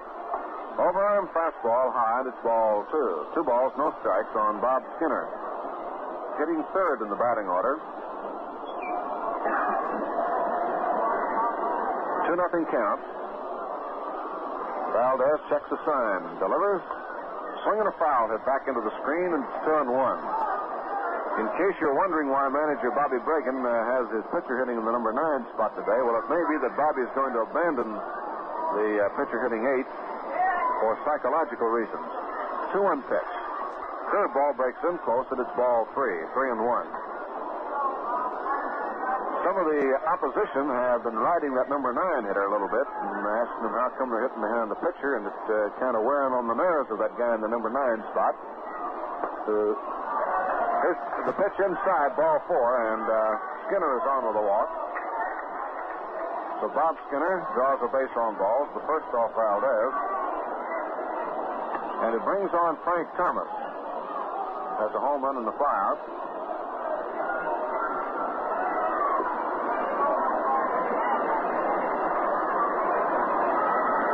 Thomas 1 for 2. Valdez out of a stretch now. Sidearm curveball is swung on and missed. Strike 1. Thomas hitting .231. Well, anyway, back to that 8 and 9 man. Mazeroski was in a slump, and it may be that the needling was getting on him. So manager Bobby Bragan switched him around and may leave the pitch in the number 9 spot for a while. There's a bunt try off the third baseline. Jackson coming fast for it. One-hands it, and the play is dropped by Hodges, and all hands are safe. The throw to Hodges popped out of his glove, and we'll see how they score it. Jackson coming down the line to grab the bunt there, and with a swinging throw all in one motion, and an error is called on the play, and we'll see who gets it. Error on Hodges as the ball popped out of Gill's glove. So that's the second miscue of the game for the Dodgers. Error on Hodges, and on the play, Skinner goes into second. And no time at bat charge for Thomas. A sacrifice and an error on the play. It is bunting with sacrifice. And now, ball Smith up. Infield looking for the bunt. He pulls the bat out of there, and it's ball 1.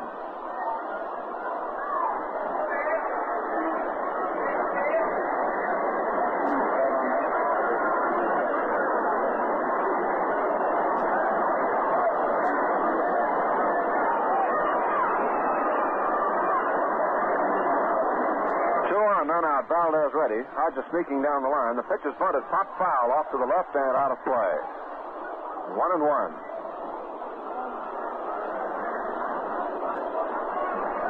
1 ball, 1 strike.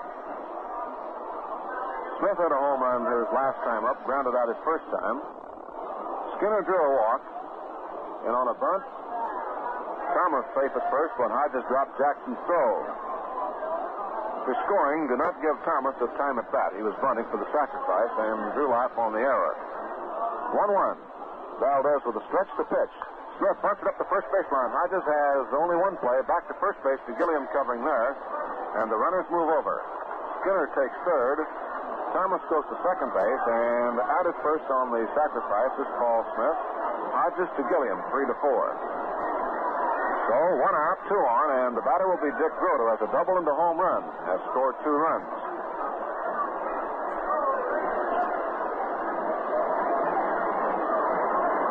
The infield will play it in tight now. Zimmerbank just a couple steps to shortstop. The rest of the infield all up close.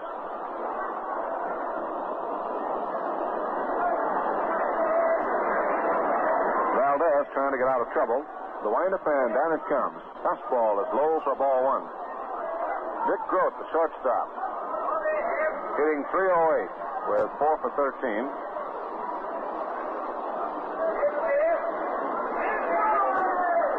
There's a foul ball coming right back upstairs, and it's 1-1. 1 ball, 1 strike to Dick Grote. Hank Foyle's on deck.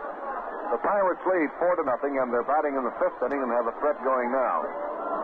At third base, Skinner. At second base, Thomas. The 1-1 offering. Sidearm blow, and it's ball 2. 2-1. Rene Valdez yielding a leadoff walk to Skinner.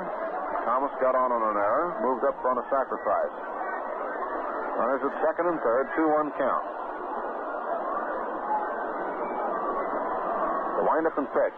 Curveball high, and it's ball 3. 3-1 now. Campy walks out in front of the plate, says something to Valdez, and lobs the ball back to him.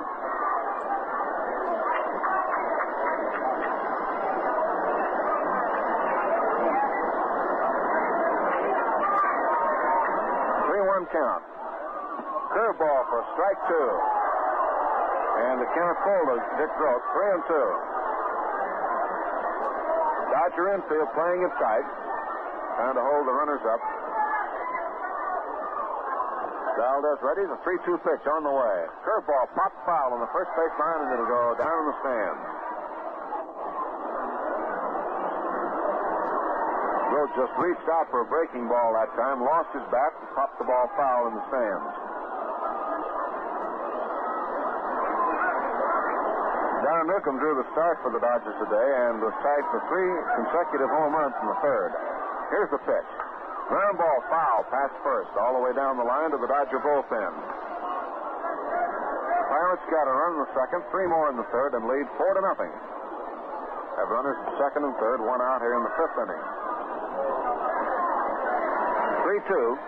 Grote waiting. Valdez delivers. Curveball chopped on the third baseline. Valdez play to the plate. Is in time. Great play. Valdez came to the foul line and picked her up and threw home in time for a good tag by Campanella to get him out at the plate.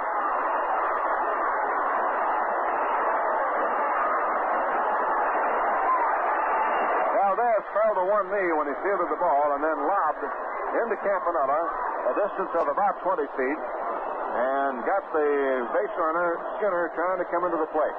On the plate, Thomas goes into third, and into first base is Dick Grote. So there are 2 outs, runners at first and third.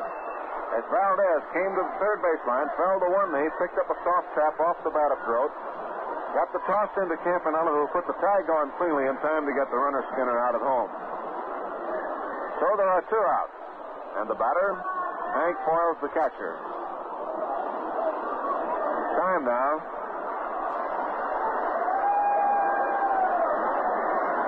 Valdez and Campanella having a talk. The umpire's coming in.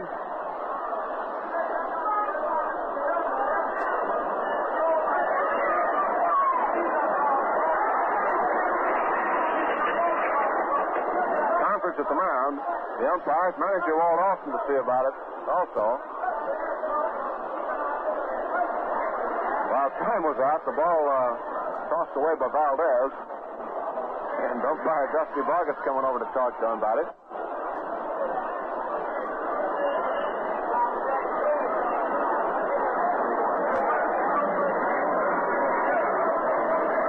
He wanted that ball rubbed up, I guess, and they let him know that you got to rub it yourself. He tossed it over to Jackson and went on by. Time was out, of course. So Valdez is instructed on the fine art of rubbing up the baseball himself. And now gets set to pitch. He tossed it to Jackson, and the ball went right on by Randy, out of play. Valdez ready. Here's the pitch. Side-armed, in high, it's ball 1. Foils held up on his swing, ball 1 count.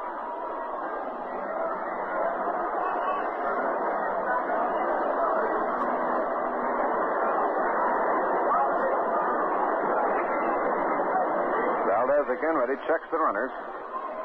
Sidearms the pitch, a swing and a high fly ball. Straight away right field. Perillo in 2 steps, pounds the glove, waits, and he has it, and the side is retired.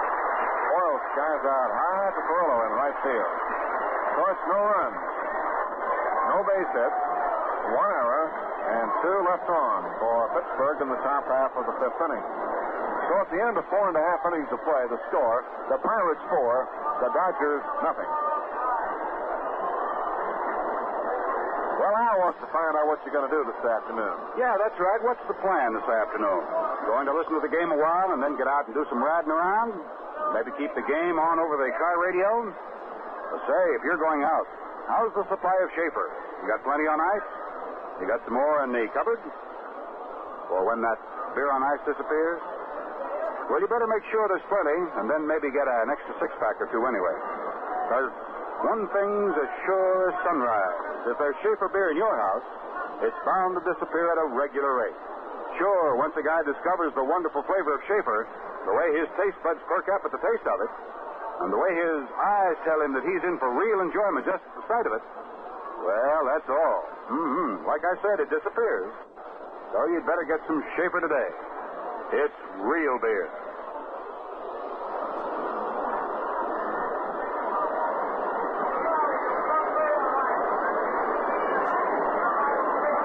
Well, we move along now to the last half of inning number 5. Hodges will be coming up to the plate for the Brooklyn Dodgers. Then Jackson, then Campanella. Right now, stepping right back up to the mic, here's Jerry. Well, Bob Perky and Vernon Law have combined a no-hitter so far at the Dodgers through 4 turns at bat. Hodges steps in. He flied to right, first time up. So we're set to go here in the last half of the 5th. Pirates lead 4-0, and the Dodgers trying to get something started in this first game. Curveball is in for a strike as Hodges tried to check his swing, but it was in over anyway. Yes, sir, a fine Easter afternoon, and how about you? You want to come on out here and see a good ball game? We're going to have another one left here after this one. See quite a bit of this one and then an entire second game. A let-up pitch is over for strike 2 to Gill. Sandy Koufax is up and throwing in the Dodger bullpen down in right field. Here's the pitch. Curveball high inside, and it's 1-2.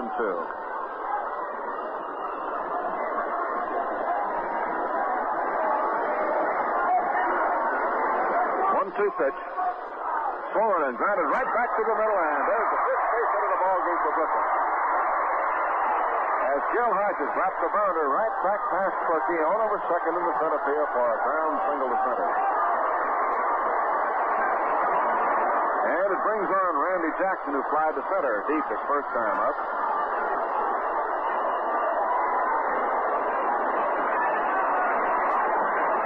So Jackson comes on with Hodges aboard. Bob Perky checks his runner now at first base. Delivers to Randy. Curveball for strike 1.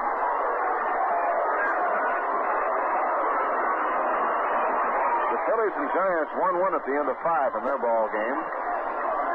Cincinnati leads Milwaukee 1-0 at the end of 2. Cubs lead the Cardinals 2-0 at the end of a half inning. A swing and a miss. Strike 2 for Jackson. 0-2 on Randy Jackson. Yankees lead Boston 1-0 through 4 1/2. Baltimore 6-4 over Washington through 5 1/2. Kenny Burkhart now supplying a new baseball to Bob Perky. Cleveland leads Detroit 2-0 through 5 1/2, and Chicago, Kansas City, no score at the end of 3 1/2. Quick rundown on our Schaefer scoreboard for you. Curveball way outside, ball 1, 1-2. Sandy Koufax in the bullpen in case the Dodgers get something going.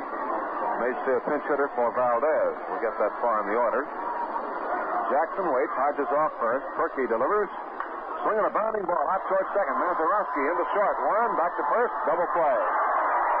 Play going Mazeroski to Cope to Skinner, and 2 out. 4-6-3 if you're scoring with us. And that's the first twin killing of the game. Tucked up on the Pirates side of the book. 2 down, and here's Campanella. Grounded out to short first time up. The Dodgers have had just one extra hitter so far in the game. Valdez walked in the 3rd and was left stranded. He walked with 2 outs. Pirates are stranded 6.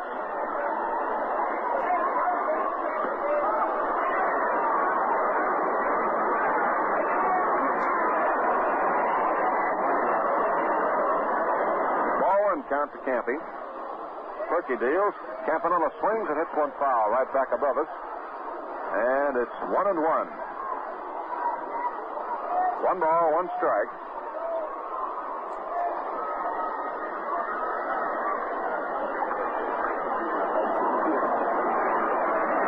There's a swing and a foul ball shot back, and it's still 1-2.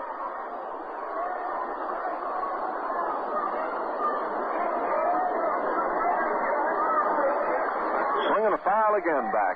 That time Perky came without a windup, trying to catch Campy off guard. 1 ball, 2 strikes. Bottom of the 5th inning.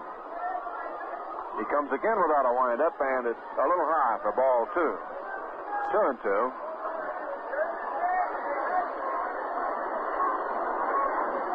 Perky looks for a sign. Now comes up to the top. There's a swing and a fly ball to center field. Well tagged. Backboard goes third, and back at the base of the wall makes the grab for the out. Campanella hitting one straight away and deep to center, and Burton raced back to grab her down for the out to retire the side. No runs, 1 hit, no errors, and none left on. And so that's the end of 5 innings of play with the score. The Pittsburgh Pirates 4, the Brooklyn Dodgers have none.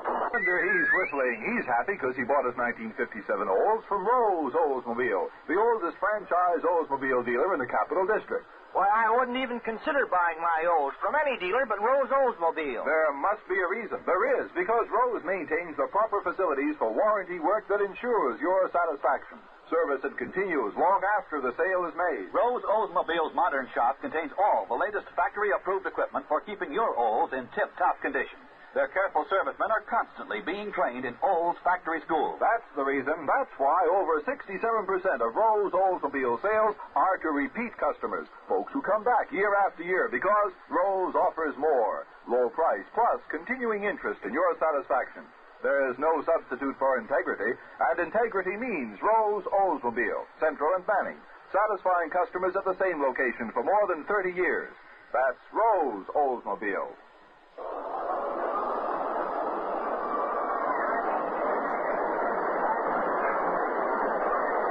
Now it's time to get started here in the 6th inning with Mazeroski coming up for the Pittsburgh Pirates. Then we'll have Bob Perky and a lot more fireworks. But, Jerry, if you're all set, you got it. 4-0, the Pirates out in front. 4 runs, 7 hits, no errors. The Dodgers, no runs, 1 hit and 2 errors. First game of a twin bill this Easter Sunday afternoon, and a lot more baseball coming your way. And if you want to spend the rest of the afternoon, well, come on out to Ebbets Field. Got plenty of good seats available yet. Good selection. Here's Valdez pitching to Mazeroski, swinging a high pop fly on the right side. Hodges and Gilliam. Now Hodges calls for it after looking at Gilliam, and Gilliam comes in behind Gill and makes the catch. So a moment of indecision there, but finally Gilliam made the play. So it's 1 up, 1 down, and here's the pitcher, Bob Perky, coming on. He was called out on strikes first time. Perky has yielded just 1 hit after taking over from Vernon Law in the first inning. Law started and got the side out in order and then went out with a pulled muscle in his right side. Here's the pitch. Swung on it, pop foul back upstairs, and it's strike 1 on Perky. Roberto Clemente is on deck and Bill Verdon to follow. 1 out, 6th inning. Pirates 4, Dodgers nothing. Here's a swing and a foul tip in the glove for strike 2. 0-2 on Bob Perky. Valdez checks in for a sign, winds and fires. Curveball comes down and low, and it's 1-2.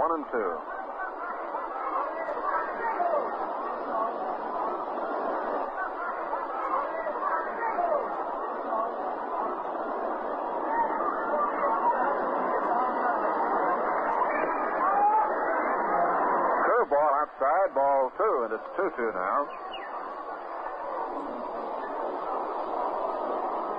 Valdez checks his sign. And the 2-2 on the way. Fastball low again, and it's ball 3. 3-2 on Bob Perky. On deck is Roberto Clemente.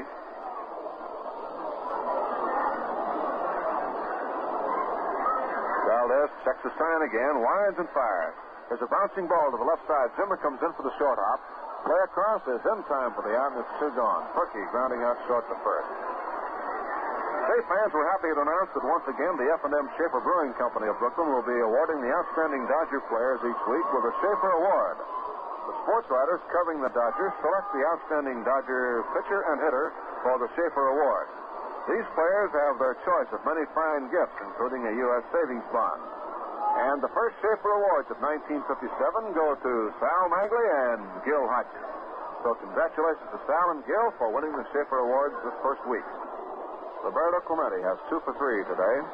sidearm fastball is swung on a fly ball, drilled deep to center. Strider turns, goes back, and hauls her down deep in the corner in center field, way back. Clemente gave it a big ride, and Strider went on by the 376-foot sign back in the corner and made the catch deep in center. So that's all for the Pirates in the sixth inning. 3 up, 3 down. No runs, no hits, no errors, and none left on. So at the end of 5 1/2, the score, the Pirates 4, and the Dodgers have nothing. Well, Al, what you say? Well, if I were to stop you in the street, Jer, and ask you, just tell me the one thing they brew beer for, what would you think the right answer would be? Oh, I don't know. For the look of the beer, maybe?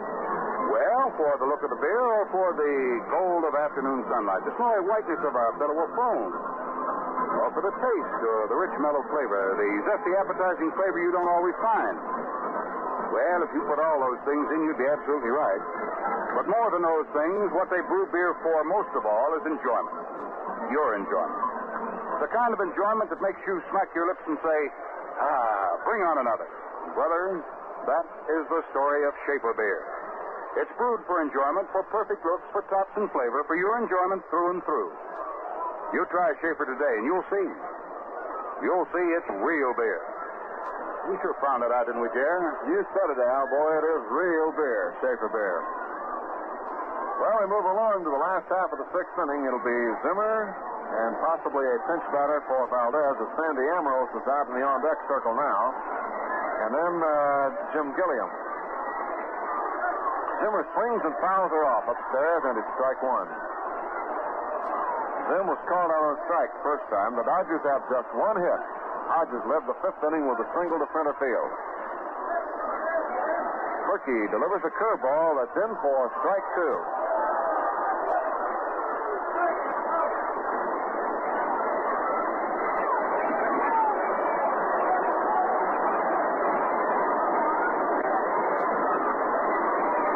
Down it comes. Line inside with the curve, and it's 1 ball, 2 strikes.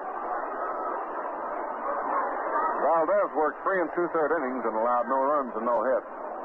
And will very likely be lifted here in a moment. Fastball up high, and it's ball 2. 2-2 on Don Zimmer. Sandy Ambrose has the station in the batting circle. 2-2 pitch. Swung on a high fly ball to right center field. Clemente going back for it. Calling now as he and Verdon converge. Clemente near the wall, and he's got it for the out. Clemente making a basket-type catch deep in right center field. So Zimmer hit one far and deep to right center, is out. And here is Sandy Ambrose coming on now as a pinch batter for Valdez. Ambrose making his first appearance in the 1957 season. Pinch hitting in the sixth. So on Valdez, 3 2/3 innings. No runs, no hits, 1 strikeout and 1 walk. The windup and pitch by Perky, high with a fastball. It's ball 1. Newcomb started, worked 2 1/3, allowed 4 runs and 7 hits, struck out none and walked none.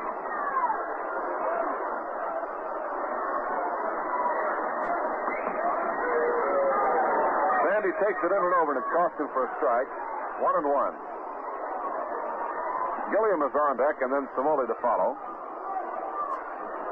Perky checks the sign with catcher Hank Foyles. Winds, curveball is low, and it's ball 2. 2-1. Last half of the sixth inning. The Pirates 4, the Dodgers nothing. First game of a doubleheader. Here's the pitch. Fastball inside around the knees, and it's ball 3. 3-1. Sandy Koufax in the bullpen for Brooklyn will no doubt be the next pitcher. 7th inning. 3-1 reading. High and outside. That is walk number 2 given up by Bob Perky. And up now will be Gilliam, who has flied out and grounded out. And Gilliam hitting .353 as he steps in. 6 base hits, 17 trips to the plate. Left-hand batter against right-hand pitching. Dodger fans want something to get going here. Trying to get the Brooks back in the ball game. Here's the pitch. Fastball for strike 1.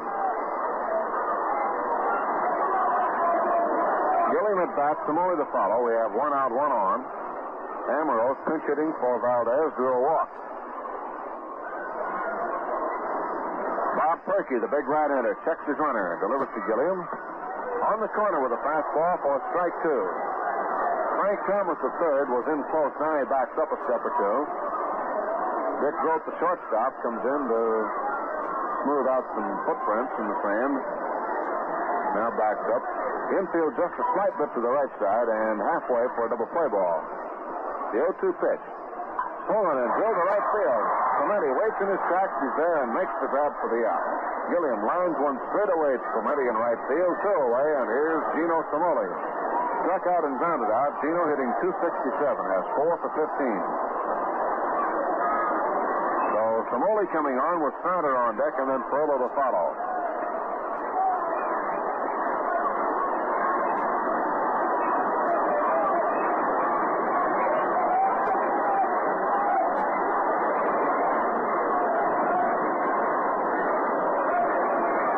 Checks first. Gino swings a drive to left center field. Back goes Verdon, sliding over, and he's there to make the grab for the out. Cimoli hit it well, but Verdon was over there to haul it down. So that's all in the sixth for the Dodgers. No runs, no hits, no errors, and one man left on. At the end of 6 full innings of play, the score in the ball game, the Pirates 4 and the Dodgers have none. Well, Al's standing by to check up on the Schaefer scoreboard and give us a rundown on all the activities. So, Al, how about it? All right, Jerry. Let's see, in the National League, the Philadelphia Phillies and the Giants. At the end of 6 innings of play, it's all tied up at 1 apiece. Their first game of 2. Roberts pitching for Philadelphia with an 0-1 record, going against left-hander Johnny Antonelli, who is also 0-1. Kazansky and Sauer have hit home runs on opposite sides of the fence, both in the second inning. Cincinnati-Milwaukee in a single affair at the end of 3 innings. The Redlegs are leading the Milwaukee Braves 1-0. Johnny Klippstein for Cincinnati with an 0-1 record. Warren Spahn, the classy left-hander, who has 1 run and lost none. Bailey hit a home run in the second with nobody on for the Cincinnati Reds, his first of the year. Chicago and St. Louis, their first game of a doubleheader, delayed because of rain. At the end of 2 innings, Chicago 2, and the St. Louis Cardinals have 1. Kaiser pitching for the Chicago Cubs, and it's Herman Wiemeyer for the St. Louis Cardinals. In the American League, at the end of 5 innings, the Yankees are leading Boston 1-0. Sturdivant for the Yankees, Sisler for Boston. Skowron hit a home run in the 4th, with the bases empty, his 3rd home run of the year. Baltimore and Washington at the end of 6 innings, 7-6, Washington over Baltimore. Boyd and Fevers have both hit home runs on opposite sides of the fence. For Baltimore, Beeman, Ferraresi, and Cornelius in the 6th. For Washington, Shackles, Clevenger in the 5th, Byerly in the 5th, Stone in the 6th, and Ramos in the 7th. Cleveland, Detroit at the end of 6 innings, tied up at 2 apiece. Garcia started for Cleveland, Marcy in the 6th. Gromek started for Detroit, Billy Heft in the 3rd. Marius a home run in the 3rd with 1 on, his 2nd of the year for Cleveland. At the end of 4 1/2 innings, it is 0-0 between Kansas City and Chicago. Morgan going against Wilson.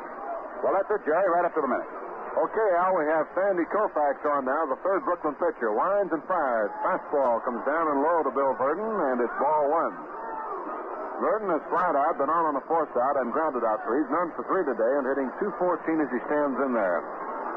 The Pirates lead 4-0. Sandy Koufax winds and delivers. A bunt drag on the first base side. Koufax over for it, drops the ball and can't make a play. The ball fell out of his glove as Sandy picked it up and turned to throw. And he had an easy play until he dropped the ball out of his hand and grabbed it with a bare hand. Then it was too late. So it is an error scored on Koufax, and Bob Skinner comes on now. And before he steps in, let's pause for station identification. This is the Brooklyn Dodger Radio Network.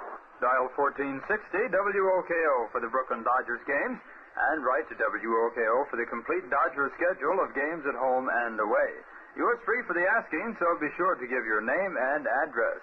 Write baseball, WOKO Albany, New York. Bob Skinner, the batter. First pitch comes low for ball 1. Verdon on with a bunt and an error on Koufax. Sandy grabbed the ball with a gloved hand, and as he started to pick it out of the gloved hand, the ball popped free, and he grabbed it with a bare hand, and then he was too late. So 1-0 count now on Skinner. 1 on in the 7th inning. Pirates batting. Left-hander takes a call strike on an overarm fastball. 1-1.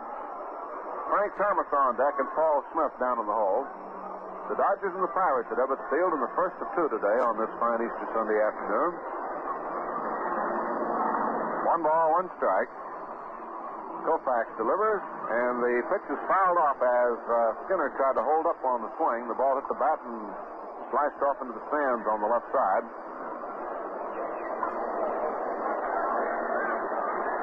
One ball, two strikes. One on, none out, seventh inning. Koufax now beginning his third year with the Dodgers, was signed as a bonus player in 1954. And in the 55 season, 1-2 and lost to. Last year, he had a 2-4 record. Overarm curveball bites low, and it's ball two. Even up now, 2-2. Koufax, of course, a Brooklyn boy. And he had a very fine spring. Sandy looked very good in the spring training.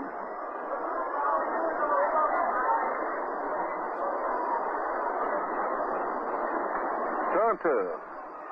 There's a foul ball again, sliced off to the left, and the count stays 2-2. Tomorrow, the Dodgers play the Phillies at Jersey City. Off Tuesday and Wednesday and Thursday nights here. Play the New York Giants. Night games Wednesday and Thursday. 2-2 look. Here's the pitch. Curveball fouled away upstairs, and the count on Bob Skinner is still 2-2. Schaefer Beer sending you all the action right here at Ebbets Field.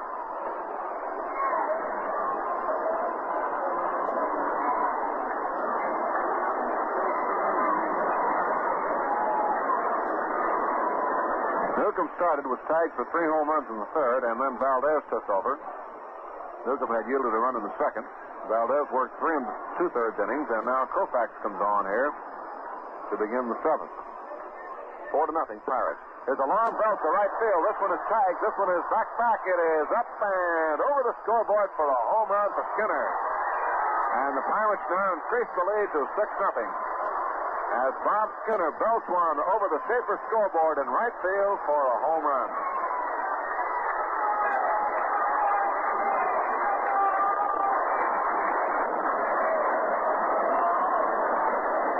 So Skinner gets a home run, and the Pirates now have built their lead to 6-0 with Frank Thomas coming on. Flied out, hit a home run, and was safe on a sacrifice and an error. A 1 for 2 for Thomas. Koufax winds and delivers. This one hit him on the left side, right above the belt. And Thomas on, hit by a pitch ball.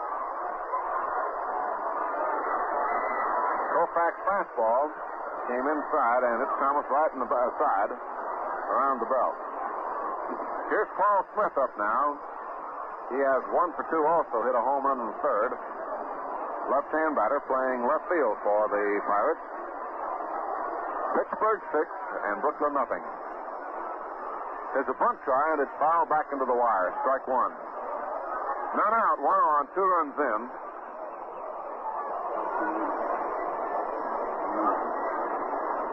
Kenny Lehman, a left-hander, and Don Elston, a right-hander, now warm up in the Dodger bullpen down in right field. Elston and Lehman. Koufax delivers. Curve is in for strike 2. Smith moved up as if to bunt, pulled the bat out of there, and had it called anyway. 0-2 the count.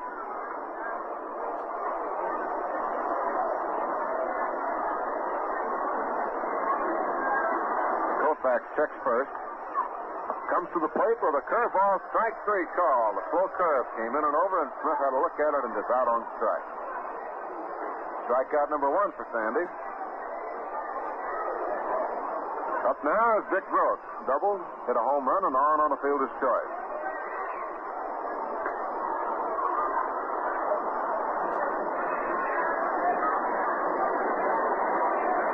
Right-hand batter waits. Koufax fastball comes down low, and it's ball 1.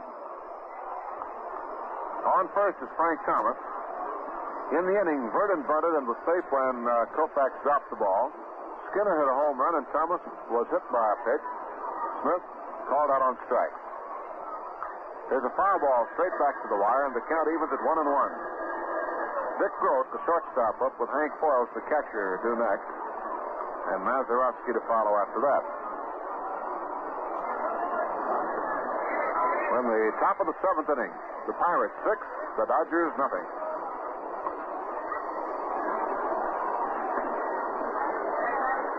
There's a ground ball to the right side, and a great stop by Gilliam. Turns, throws, in time. Fine play.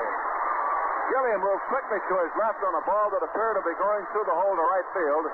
Jim Woodovers speared it, and the momentum carried him around. He had to turn completely, and then fired to Hodges in time to get Dick Gross. And on the play, Thomas moves into second. 2 away. Fine play by Gilliam. Hank Foyles, the catcher, coming on now. Sacrifice, pop out, and a fly out to right.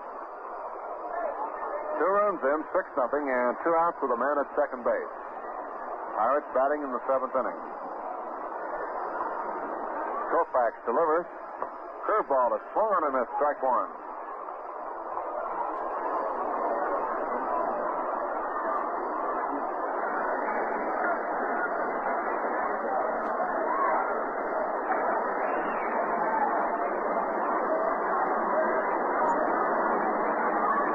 Swing and a miss on a fastball for strike 2 to Hank Foyles.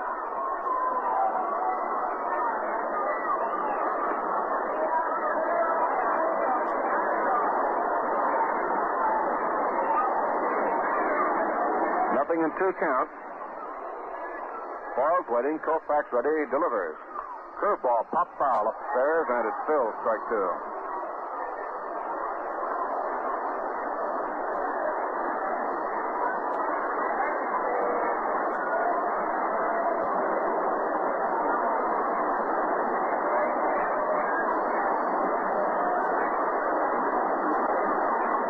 Nothing in 2 counts. Koufax sets.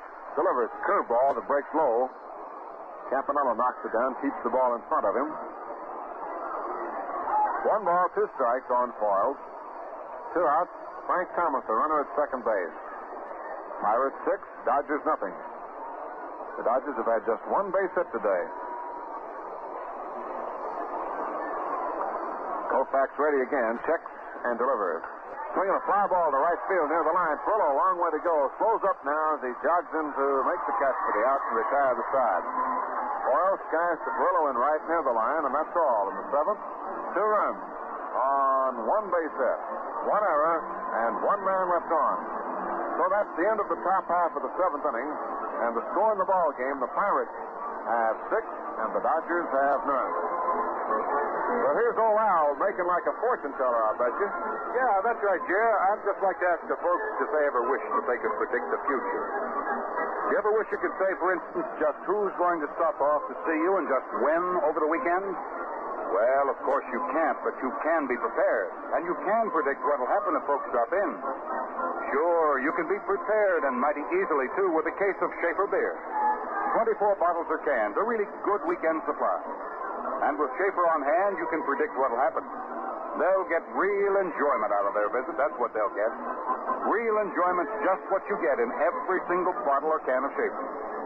The real enjoyment of beer that's brewed for a real, howdy neighbor kind of flavor. The kind of flavor that makes and keeps good friends. So better order a case of Schaefer right away. It's real beer.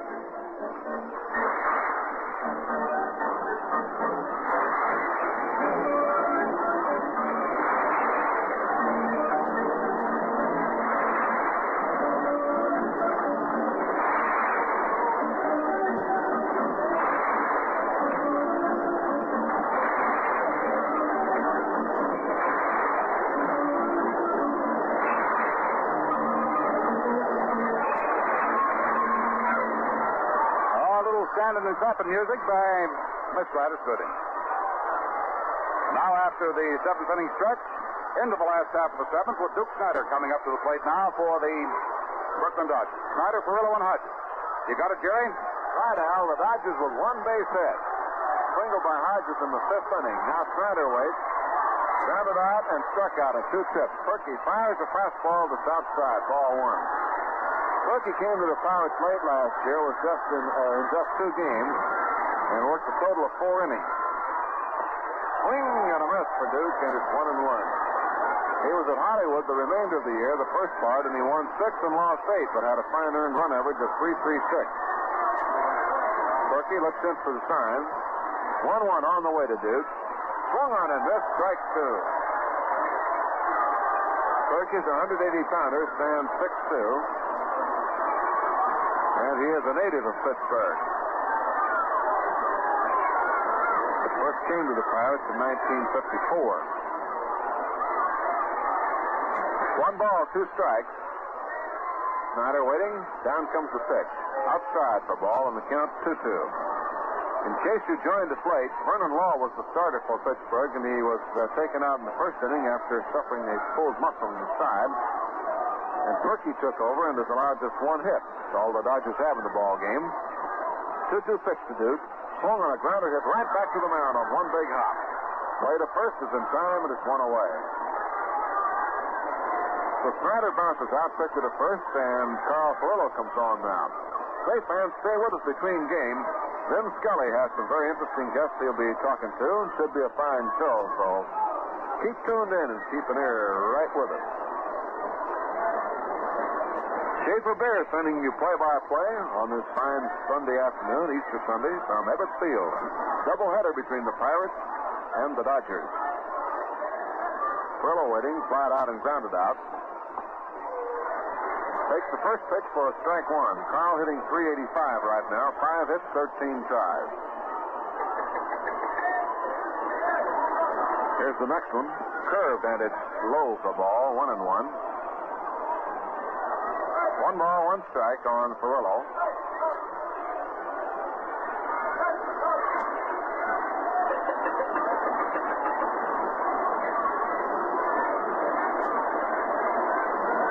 Called now. Perky comes off toward the third baseline to pick up a red rubber ball and toss it off to umpire Kenny Burkhart. Burkhart, up from the Texas League, is making his umpiring debut behind the plate today. Started out at third base and now has worked himself around to the plate. So he's getting his first National League chance as an umpire. There's a fly ball belted to center field. Burden comes in a couple steps. Makes the grab for the out, and it's 2 away. Furillo flies out straight away to Bill Burden, 2 down, and here's Hodges. Has the only Dodger hit in the game, a single in the 5th inning. He flied out in the 2nd. Gill is hitting .357. And at the moment,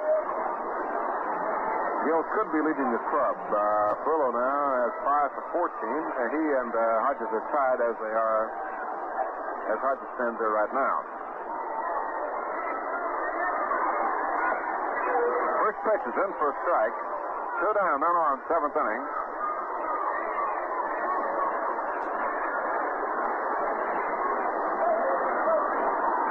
Turkey winds and fires, and Hodges checks up but has it called anyway for a strike 2. You folks over around Jersey, don't forget tomorrow the Dodgers open up against the Phillies at Jersey City at Roosevelt Stadium. So make your plans to be there. Fastball is outside, 1-2. Bob Perky pitching to Gil Hodges. Randy Jackson on deck, and then Roy Campanella. Curveball is belted, a high fly ball to center field. Burden drifts back.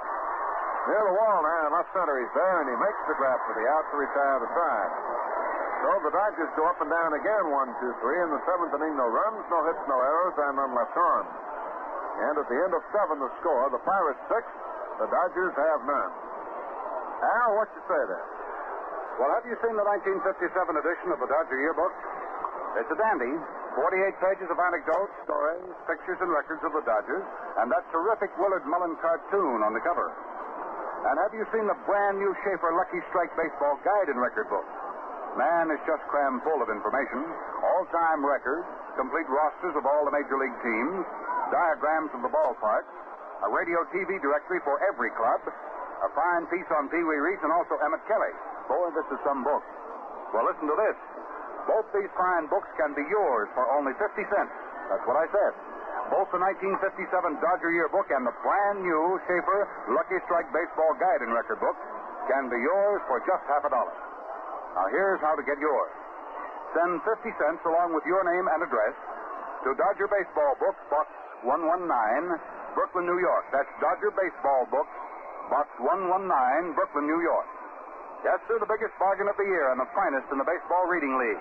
It's a fine gift for that youngster of yours, too. And remember, this offer is being made for a limited time only.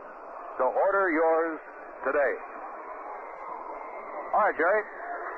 Top of the 8th inning, Mazeroski, first batter up. He's 0 for 3 and hitting 100 now. He has 1 for 10 so far in the season. First pitch is high for ball 1. Pitcher Bob Perky due to follow, and then Roberto Clemente. Pirates leading 6-0. It's a ground ball to the left side. Zimmer comes in, scoops up, fires across, in time for the out, 1 away. Mazeroski grounds out Zimmer to Hodges. And now Bob Perky coming on. Has nothing for 2. And the fans, appreciating the fine work that Perky has done on the hill, give him a hand. He's combined with Vernon Law, who worked the first inning. He shut out the Dodgers here on just 1 base hit. Single by Gil Hodges in the 5th. Koufax delivers, and the fastball is on the corner for strike 1. Koufax came on in the 7th. Committed an error on Burden's bunt and then yielded a home run to Skinner for 2 more Pirate runs. Curveball is in low, and it's ball 1. Even up now, 1-1. The Pirates scored on a pair of doubles in the 2nd by Grote and pinch batter Powers, and then had 3 home runs in a row by Thomas Smith and Grote off Newcomb in the 3rd inning. Fastball for a strike, and it's 1-2. After the 3 home runs, Rene Valdez came on and worked 3 2/3 innings and allowed the Pirates nothing. Curveball breaks low, and it's 2-2. Valdez was in a jam in the 5th on a walk and an error. Then he came out of it without allowing a run.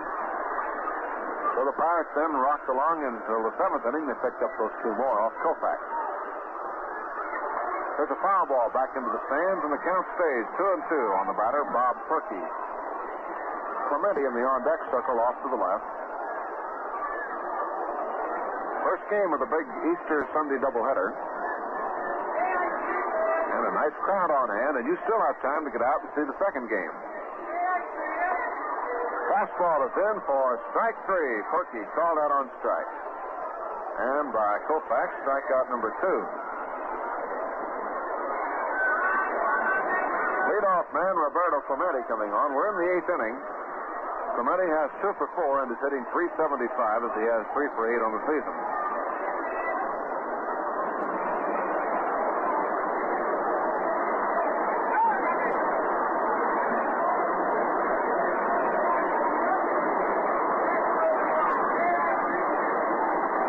Sandy Koufax, young left-hander.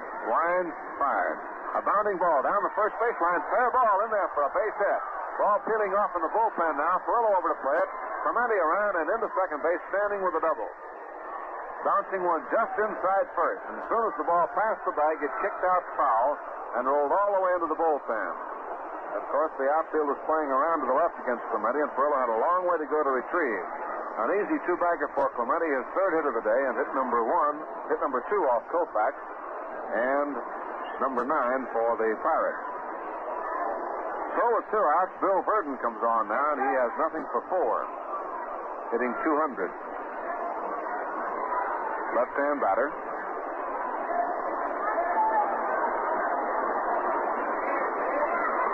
Fastball comes inside, ball 1. Second game, Klein due to go for Pittsburgh, and Don Drysdale for the Dodgers. 1 ball, no strikes. As Koufax checks the runner, delivers. Up high for ball. 2-0. The ball pops out of Campanella's glove. Roy retrieves and fires it back to the mound.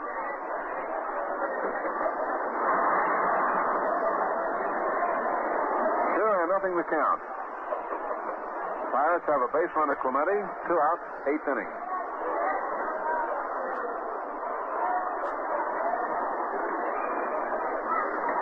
Fastball breaks outside, and it's 3-0 now on left-hand batter Bill Verdon.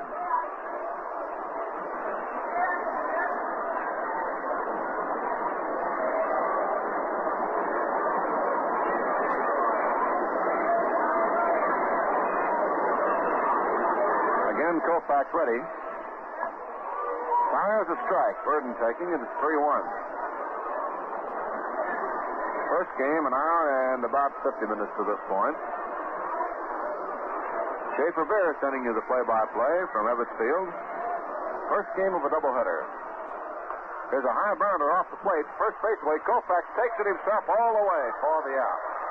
Koufax on the dead run fielded the high bounder halfway between the mound and first base, and Hodges had come wide, leaving the bag open, and so Koufax just kept right on going and made the put-out, beating Verdon to first to retire the side. So, in the eighth inning, no runs on one hit, no errors, and one man left on. So at the end of the top half of the eighth inning, the score in the ball game, Pittsburgh 6 and the Dodgers have none. You know, after 9 innings of hustling out there on the ball field, a player kind of likes to sit back a while and relax. Well, I guess you go for some of the same after you've been working at the job or around the house, huh? Well, let me tell you, to really enjoy relaxing, you put a cool glass of Schaefer beer in your hand. Talk about pleasure? Man, that's it. A glass of golden amber Schaefer, tall and cool, topped off with a snowy white crown of foam. Why, it even looks relaxing. And when it comes to flavor, Schaefer's got it. The wonderful light and zesty flavor you want but don't always find. You see, Schaefer is brewed only of rich barley malt, tangy hops, and other fine natural ingredients. So next time you're in the mood for some really enjoyable relaxing, do it with Schaefer beer. It's real beer. Well, time running out on the Dodgers' last half of the eighth inning. Jackson, Campanella, and Zimmer coming on now to face right-hander Bob Perky. Randy has grounded a double play and flied out to center. Batting average 143 as he stands at the plate. First pitch, up high for ball one.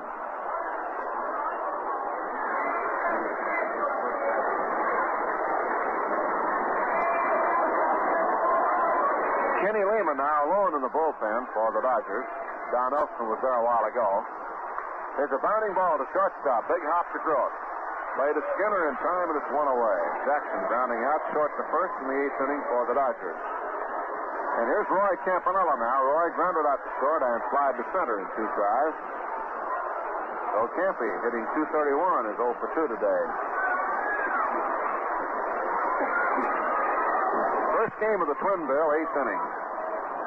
Pirates 6, the Dodgers nothing. Brooklyn going into today's game unbeaten in the season. There's a high pop fly on the first baseline foul, drifting over forward to Skinner near the stands, and can't make the grab.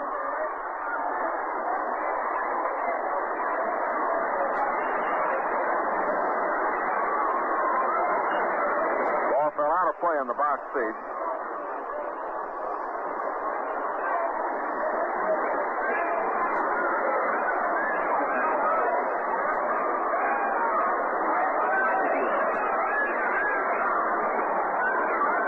One count on Campy. Perky looks for a sign. Winds and fires. Curveball foul back, and it's strike 2.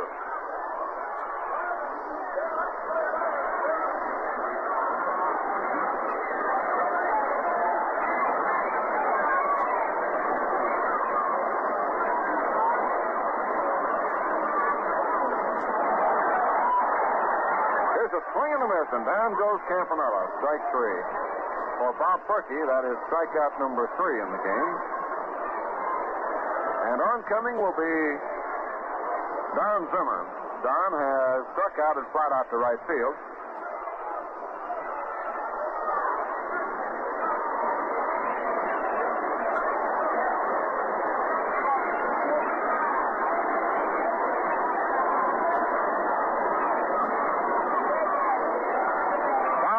Right back here, and it's strike 1.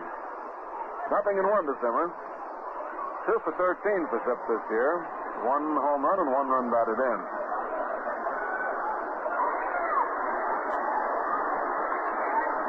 Another foul right back here, right below our broadcast booth. Strike 2 on Zimmer. The Dodgers have 2 outs in the 8th inning. Nobody on base.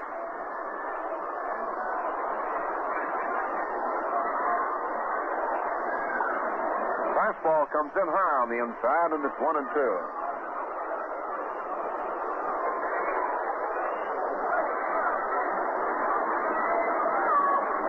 Yankee delivers. Curveball bounced out toward third. In for it comes Thomas. Big hop. Play across. In time for the outside retired. Zimmer bounces out. And once more the Dodgers go 1-2-3 before Bob Berkey. No runs, no hits, no errors, and none left on. So that's the end of 8 innings of play with a score in the ball game. The Pirates 6 and the Brooklyn Dodgers have none. Well, before we move along to the 9th inning of the game, let's pause for station identification. This is the Brooklyn Dodger Radio Network.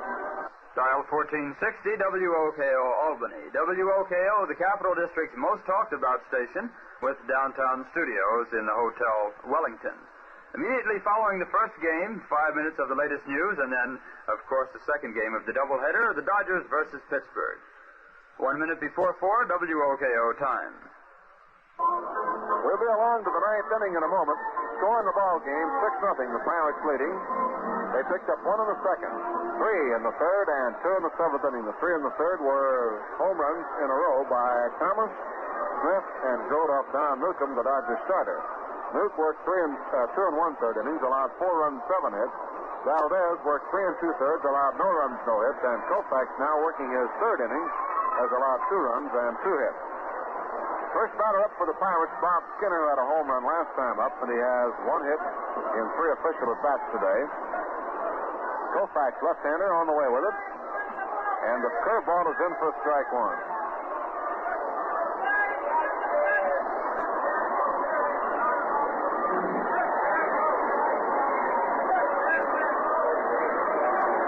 There's a curve strike, and it's 0-2.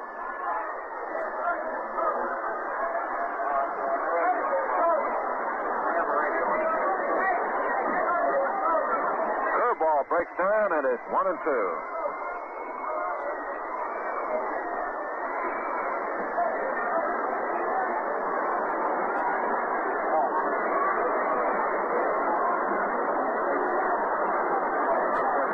Sandy Koufax winds and delivers. Full curve that's outside. 1 ball, 2 strikes on Bob Skinner. Frank Thomas on deck, and then Paul Smith to follow. Pirates batting in the 9th, leading 6-0 over the Dodgers in the first of 2 here today at Ebbets Field. There's a foul straight back, and it's still 1-2.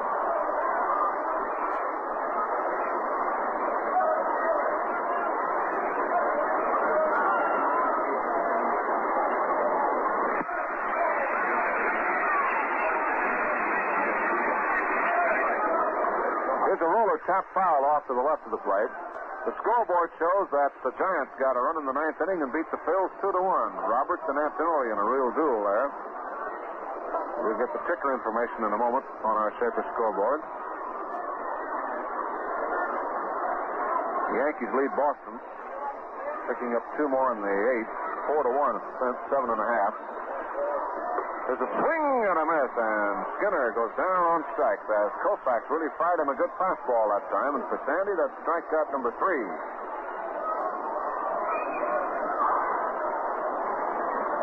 Up now will be Frank Thomas, who has 1 hit at the home run. Flat out, safe on a sacrifice and error, and hit by a pitched ball. So Frank is 1 for 2. Koufax into the windup. Fastball is swung on and missed, strike 1. Milwaukee leads Cincinnati 2-1 at the end of 4.5. The Cubs lead the Cardinals 3-1 at the end of 3.5. Swing and a miss, strike 2 on Frank Thomas. Our score, Pirates 6 and the Dodgers 0, playing in the 9th inning, top half.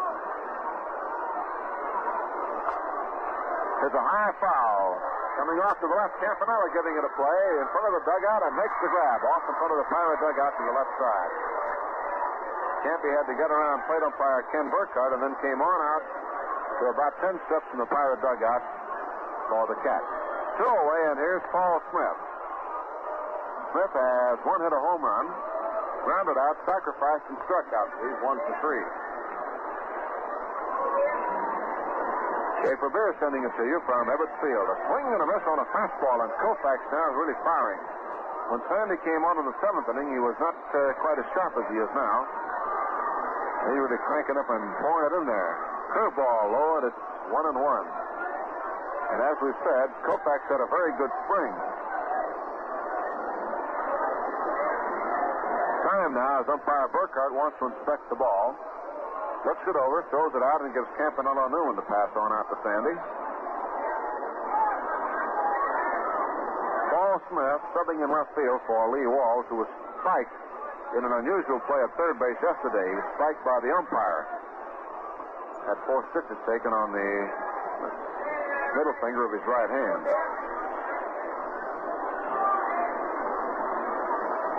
1-1. Curveball popped up foul. Back of the plate. Campanella coming back for this one. This time on the Dodgers side. All the way to the dugout. Makes the grab right in front of the Brooklyn dugout to the Dodgers side. So Campy handled 2 of them. 1 on each side, and that's all for the Pirates in the 9th inning. No runs on, no hits, no errors, and none left on.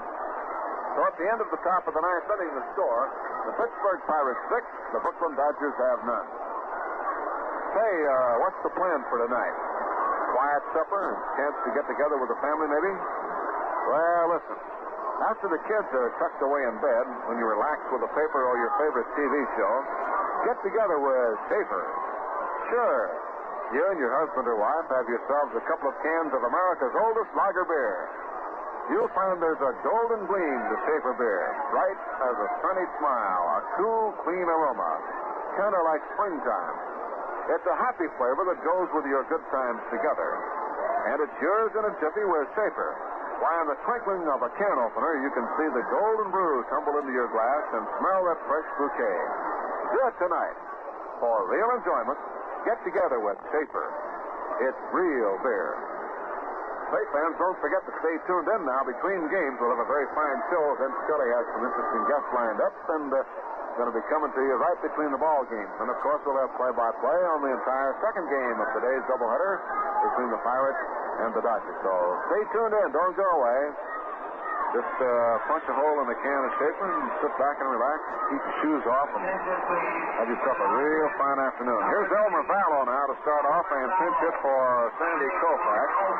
Elmer Vallow pinch hitting for Koufax in the 9th inning. Dodgers restricted to 1 base hit today, a single by Hodges in the 5th inning. Bob Perky has worked 7 of the 8 innings. Vernon Law worked the opener. Here's the windup and the pitch to the left-hand batter. Vallow takes it for strike 1. In the bullpen, Kenny Lehman throwing for the Dodgers in case Brookings should get a tie here in the last of the 9th inning. 6-0 Pirates lead. The pitch to Vallow. Curveball for strike 2. As Perky took a little off that time and got it over.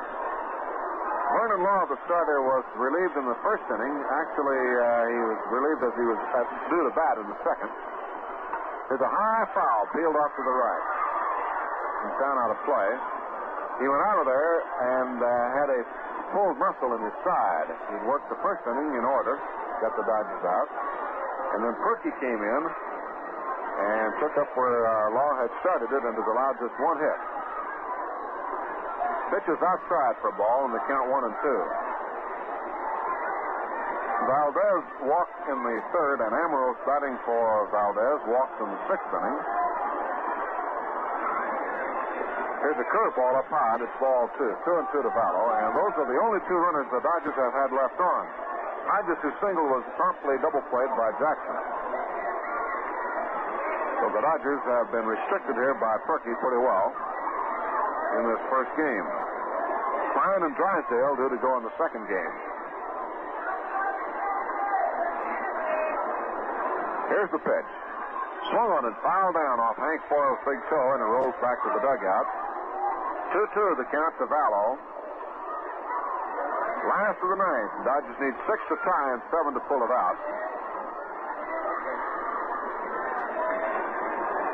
This game at the 2-hour and 5-minute mark. We'll have about 20 minutes between games. And don't forget our visit with Vince Scully and his very fine guests. So stay tuned in. Vallow checks up, but it's ball 3. 3-2. So Elmer Vallow trying to get it to start. And in the number 9 spot in the batting order, this is the 3rd visit to the plate. And both times previously, there have been a base on balls. Here's the pitch. And it's high for a ball. And again, the number 9 spot is the spot that the Pittsburgh Pirates pitchers can't get out of there. Perky has walked the number 9 spot 3 times. We say the number 9 spot because once it was Valdez, once Amaros, and now Vallo. And that's the 3rd walk given up by Perky. And it brings on Jim Gilliam. The totals on the Giant-Philly game, 2 runs, 6 hits, no errors for the Giants, 1 run, 9 hits, no errors for Philadelphia. Antonelli winning over Robert.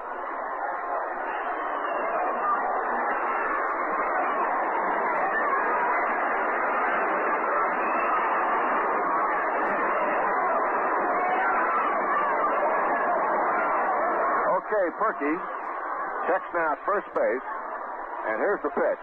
Fastball high outside, ball 1. Gilliam at bat, Samoli on deck, and Snyder to follow. And the fans, of course, want the Dodgers to do something here and get busy. Last chance.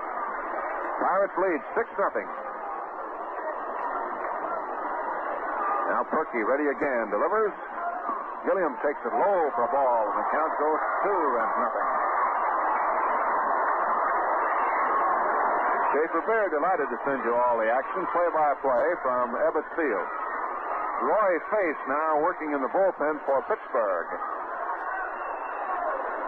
Just in case anything happens to go wrong with Mr. Perky here.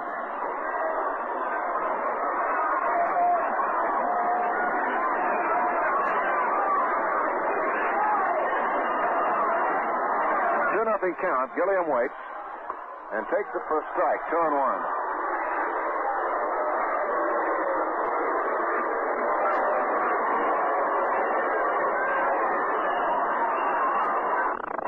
Last of the ninth. Dodgers batting. First game of a doubleheader. Pitch to Gilliam. High outside as Jim ran up to bunt. Got the bat out of there, and it's ball 3. 3-1 now on Jim Gilliam.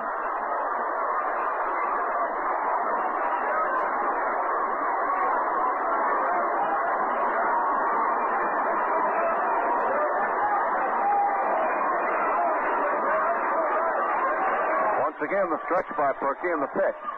Ball 4, he walked him. And 2-on now.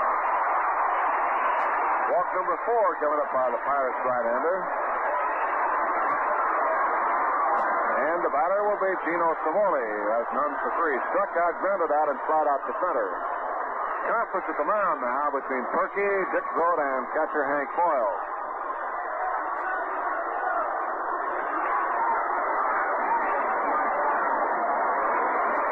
Frank Thomas comes over now to join in the conference as Boyle comes back to the plate. So the Dodgers get a start here in the ninth, and the crowd becomes alerted to the possibility of a Dodger rally. And they kind of perk up a bit. And Perky kind of calm things down. Good crowd out today for this Easter Sunday ball game. And here now is time called as Skinner comes up at first base toward the mound. And they're calling for some sunglasses. Clemente, the right fielder, and Mazeroski, the second baseman, coming in, and also Skinner asking for a pair of glasses. So the bat boy and a couple of the others bring them out to him. Clemente, Mazeroski, and Skinner all getting the sunshades on. As old Saul peeks through the overcast and has to put the glasses on. Kenny Lehman, meanwhile, busy in the bullpen. Last of the ninth, Samoli the batter. Dodgers have 2 on and are trying to pull this one out and stay undefeated. The Pirates trying to get to a 500 rating of 1-1 and lost 2. Vallo on second, Gilliam on first. It's Perky now comes to the rubber, ready to pitch. The fans come alive here at Ebbets Field. Time again now as Bobby Bragan comes out to have a talk with his pitcher, Perky. Bragan was waiting as long as possible to give Face opportunity to get all ready. And it may be now that Bragan's going to make a change. We had a conference at the mound. The time called for sunglasses. And now Bragan calls for a conference. And he points to the bullpen, and Elroy Face is going to come on here and replace Bob Perky. So, that'll be all for Perky, and we'll check him up. He's allowed just one hit. Worked 1, 2, 3, 4, 5, 6, 7 innings. And he worked two batters in the ninth inning. He's allowed one hit. And no runs. Of course, the runners on base belong to him. He walked 4, struck out 3. So Roy Face will come on and be the third Pirate pitcher. Vernon Law started and went out with a pulled muscle in the first inning after retiring the side in order. Perky came on, got the side out in the second inning, gave up a walk in the third, got the side out in the fourth, gave up a lead single in the fifth inning that got him out on double play, yielded a walk in the sixth, retired the side in order in the seventh, again in the eighth, and now has walked 2 in the ninth and will leave the ball game and gets a fine hand. Bob Perky, a rookie right-hander for Pittsburgh, doing a fine job.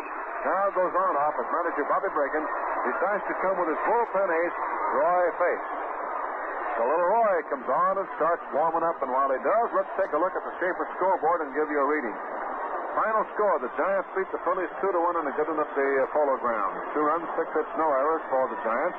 1 run, 9 hits, 1 error for Philadelphia. Antonelli the winner, Roberts the loser. 0-2 for Roberts, 1-1 for Antonelli.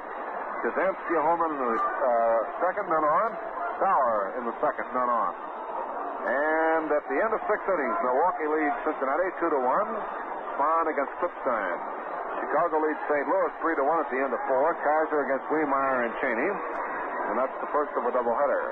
In the American League, the Yankees have 4. The Red Sox have 1. There's been a pitching change in that game. Grimm replaced Sturdivant in the 8th inning. Sisler working for Boston. All right, ready to play now as Gino Somoli comes on here in the 9th inning. 2 on, 1 out. And the Pirates lead 6-0, and Roy Face is on now to do the pitching for Pittsburgh. Roy Face stepping in. On stretch, check of the runner. Somoli waits and takes the fastball in off the hands inside. Ball 1. We have a pair of right-handers now working in the bullpen for the Pirates. We'll check them up for you and get the numbers and pass them along to you in just a second. 1 ball, no strike. Base ready, delivers. Fastball for strike 1 to Somoli. The count evens at 1-1. Snyder on deck and thrown on the hole, and the Dodger fans feeling the big end of the order coming up here, really whooping up for a Dodger rally. Base stretches again. Runners move off first and second. The look in the pitch to Gino. Swinging a grounding ball to third. Thomas down to second. Warren on to first. Double play. Throw. He dropped the ball at first base. The throw was in time, but it was dropped by Skinner for an error. And Somoli draws a life there. Forsythe at second base on Gilliam is 5-4. Third to second. And Somoli's safe. And there's no error rule. You don't assume on the double play try. No error. On the play, Vallow takes third. The throw had him beat, but it dropped by Skinner, and it might have been there was a little bit to his right on the outfield side of the bag. No error charge. Runners at first and third, and Snyder is the batter. 1 out, 2 on. Somoli wraps one to third. Now the stretch by Face, and here's the pitch. Swung on a chopped down foul right at the plate. Strike 1. Even though the throw had Somoli beat, it was a little bit on the outfield side. And Skinner, a right-hander who fields with the left hand, had to cross over and make a grab at it and drop the ball, although the throw was there ahead of Somoli. No error charge.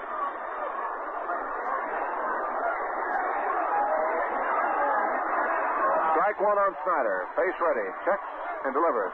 Duke swings and misses. Strike 2. Snyder all the way around on that one.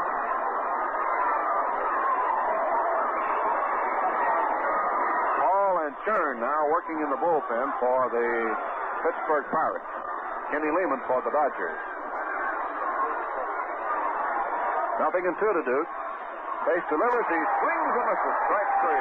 Down goes Snyder on strike. That is strikeout number 1 for Face. And up now will be Carl Furillo with 2 outs and 2 on here in the 9th inning.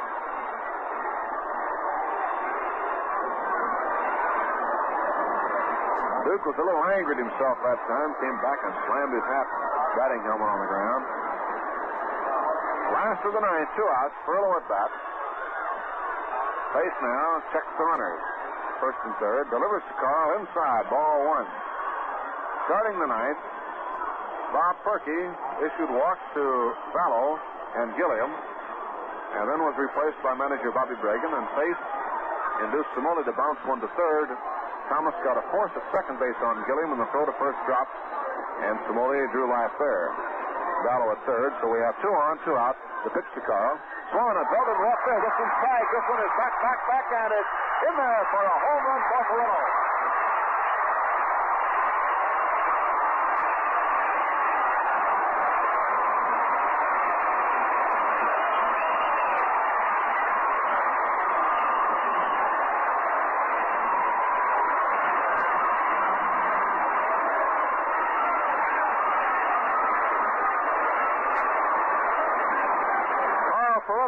His second home of the year and keeps the Dodgers alive with a line shot in the lower stands in left field. And it's 6-3 now in favor of the Pirates. And Perillo now becomes the 4th player in Brooklyn history to reach the 900 mark in the RBI column. He now has 902. Hodges at bat now, trying to start it all over again. Base delivers, and Gill takes it in for a strike.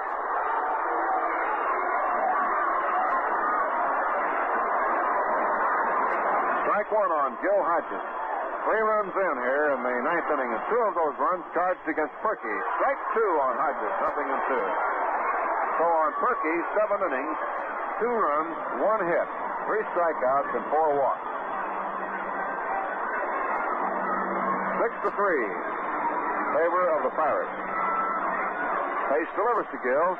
Swung on and foul back upstairs, out of play.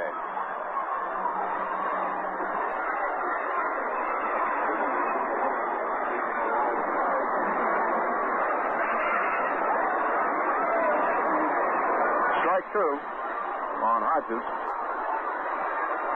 2 walks and a home run by Perillo. Elroy face into the windup, and down it comes. Swung on a top foul. Back upstairs again by Hodges, and it's still strike 2 on Gill.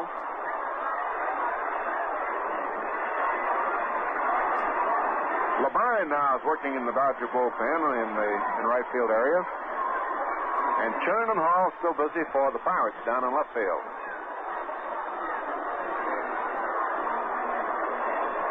Strike 2 to Hodges. Pace winds and fires. Curveball is outside. 1-2.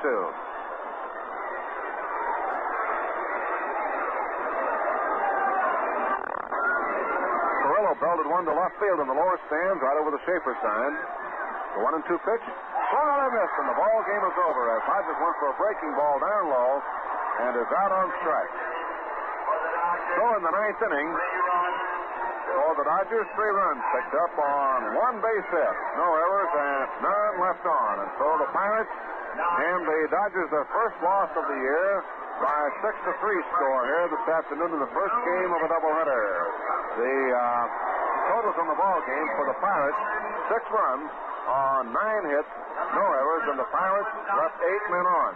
For the Dodgers, 3 runs on 2 base hits, 3 errors, and the Dodgers left just 2 runners stranded. The winning pitcher was Bob Perky, and the loser was Don Newcomb. Newcomb now 0-1 on the year, and Perky is 1-0. So the ball game winds up with the Pirates getting 1 run in the second, 3 in the third, and 2 in the seventh, and the Dodgers using a home run by Perillo with 2 on in the 9th inning for their runs in the game. The Pirates highlighted the game with 3 home runs in succession in the 3rd inning by Thomas, Smith, and Gross.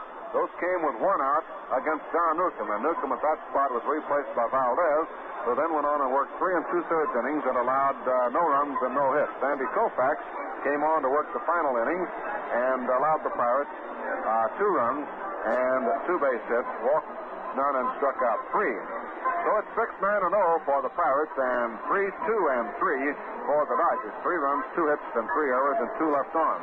6 runs, 9 hits, and no errors for Pittsburgh with 8 men left on. Vernon Law, as we told you, started the ball game for the Pirates, got the side out in order in the first inning, and then had to retire as it was his turn at bat. In the second inning, he had a pulled muscle in his side.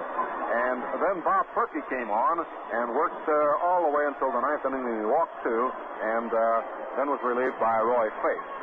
Well, that wraps it up. We'll be sending more play-by-the-play your way in about 20 minutes when the Dodgers meet the Pirates in the second game. You be sure and be on hand. Meanwhile, this is Jerry Doggett speaking for Vin Scully and Al Helfer, saying so long for the American Tobacco Company, America's leading manufacturer of cigarettes, on behalf of Lucky Strike, the best-tasting cigarette you ever smoked. And for the F&M Schaefer Brewing Company of Brooklyn, brewers of America's oldest lager beer, Schaefer. Between now and then, whenever you're thirsty for real enjoyment, make it Schaefer. It's real beer. The final score again, the Pirates 6, the Dodgers 3.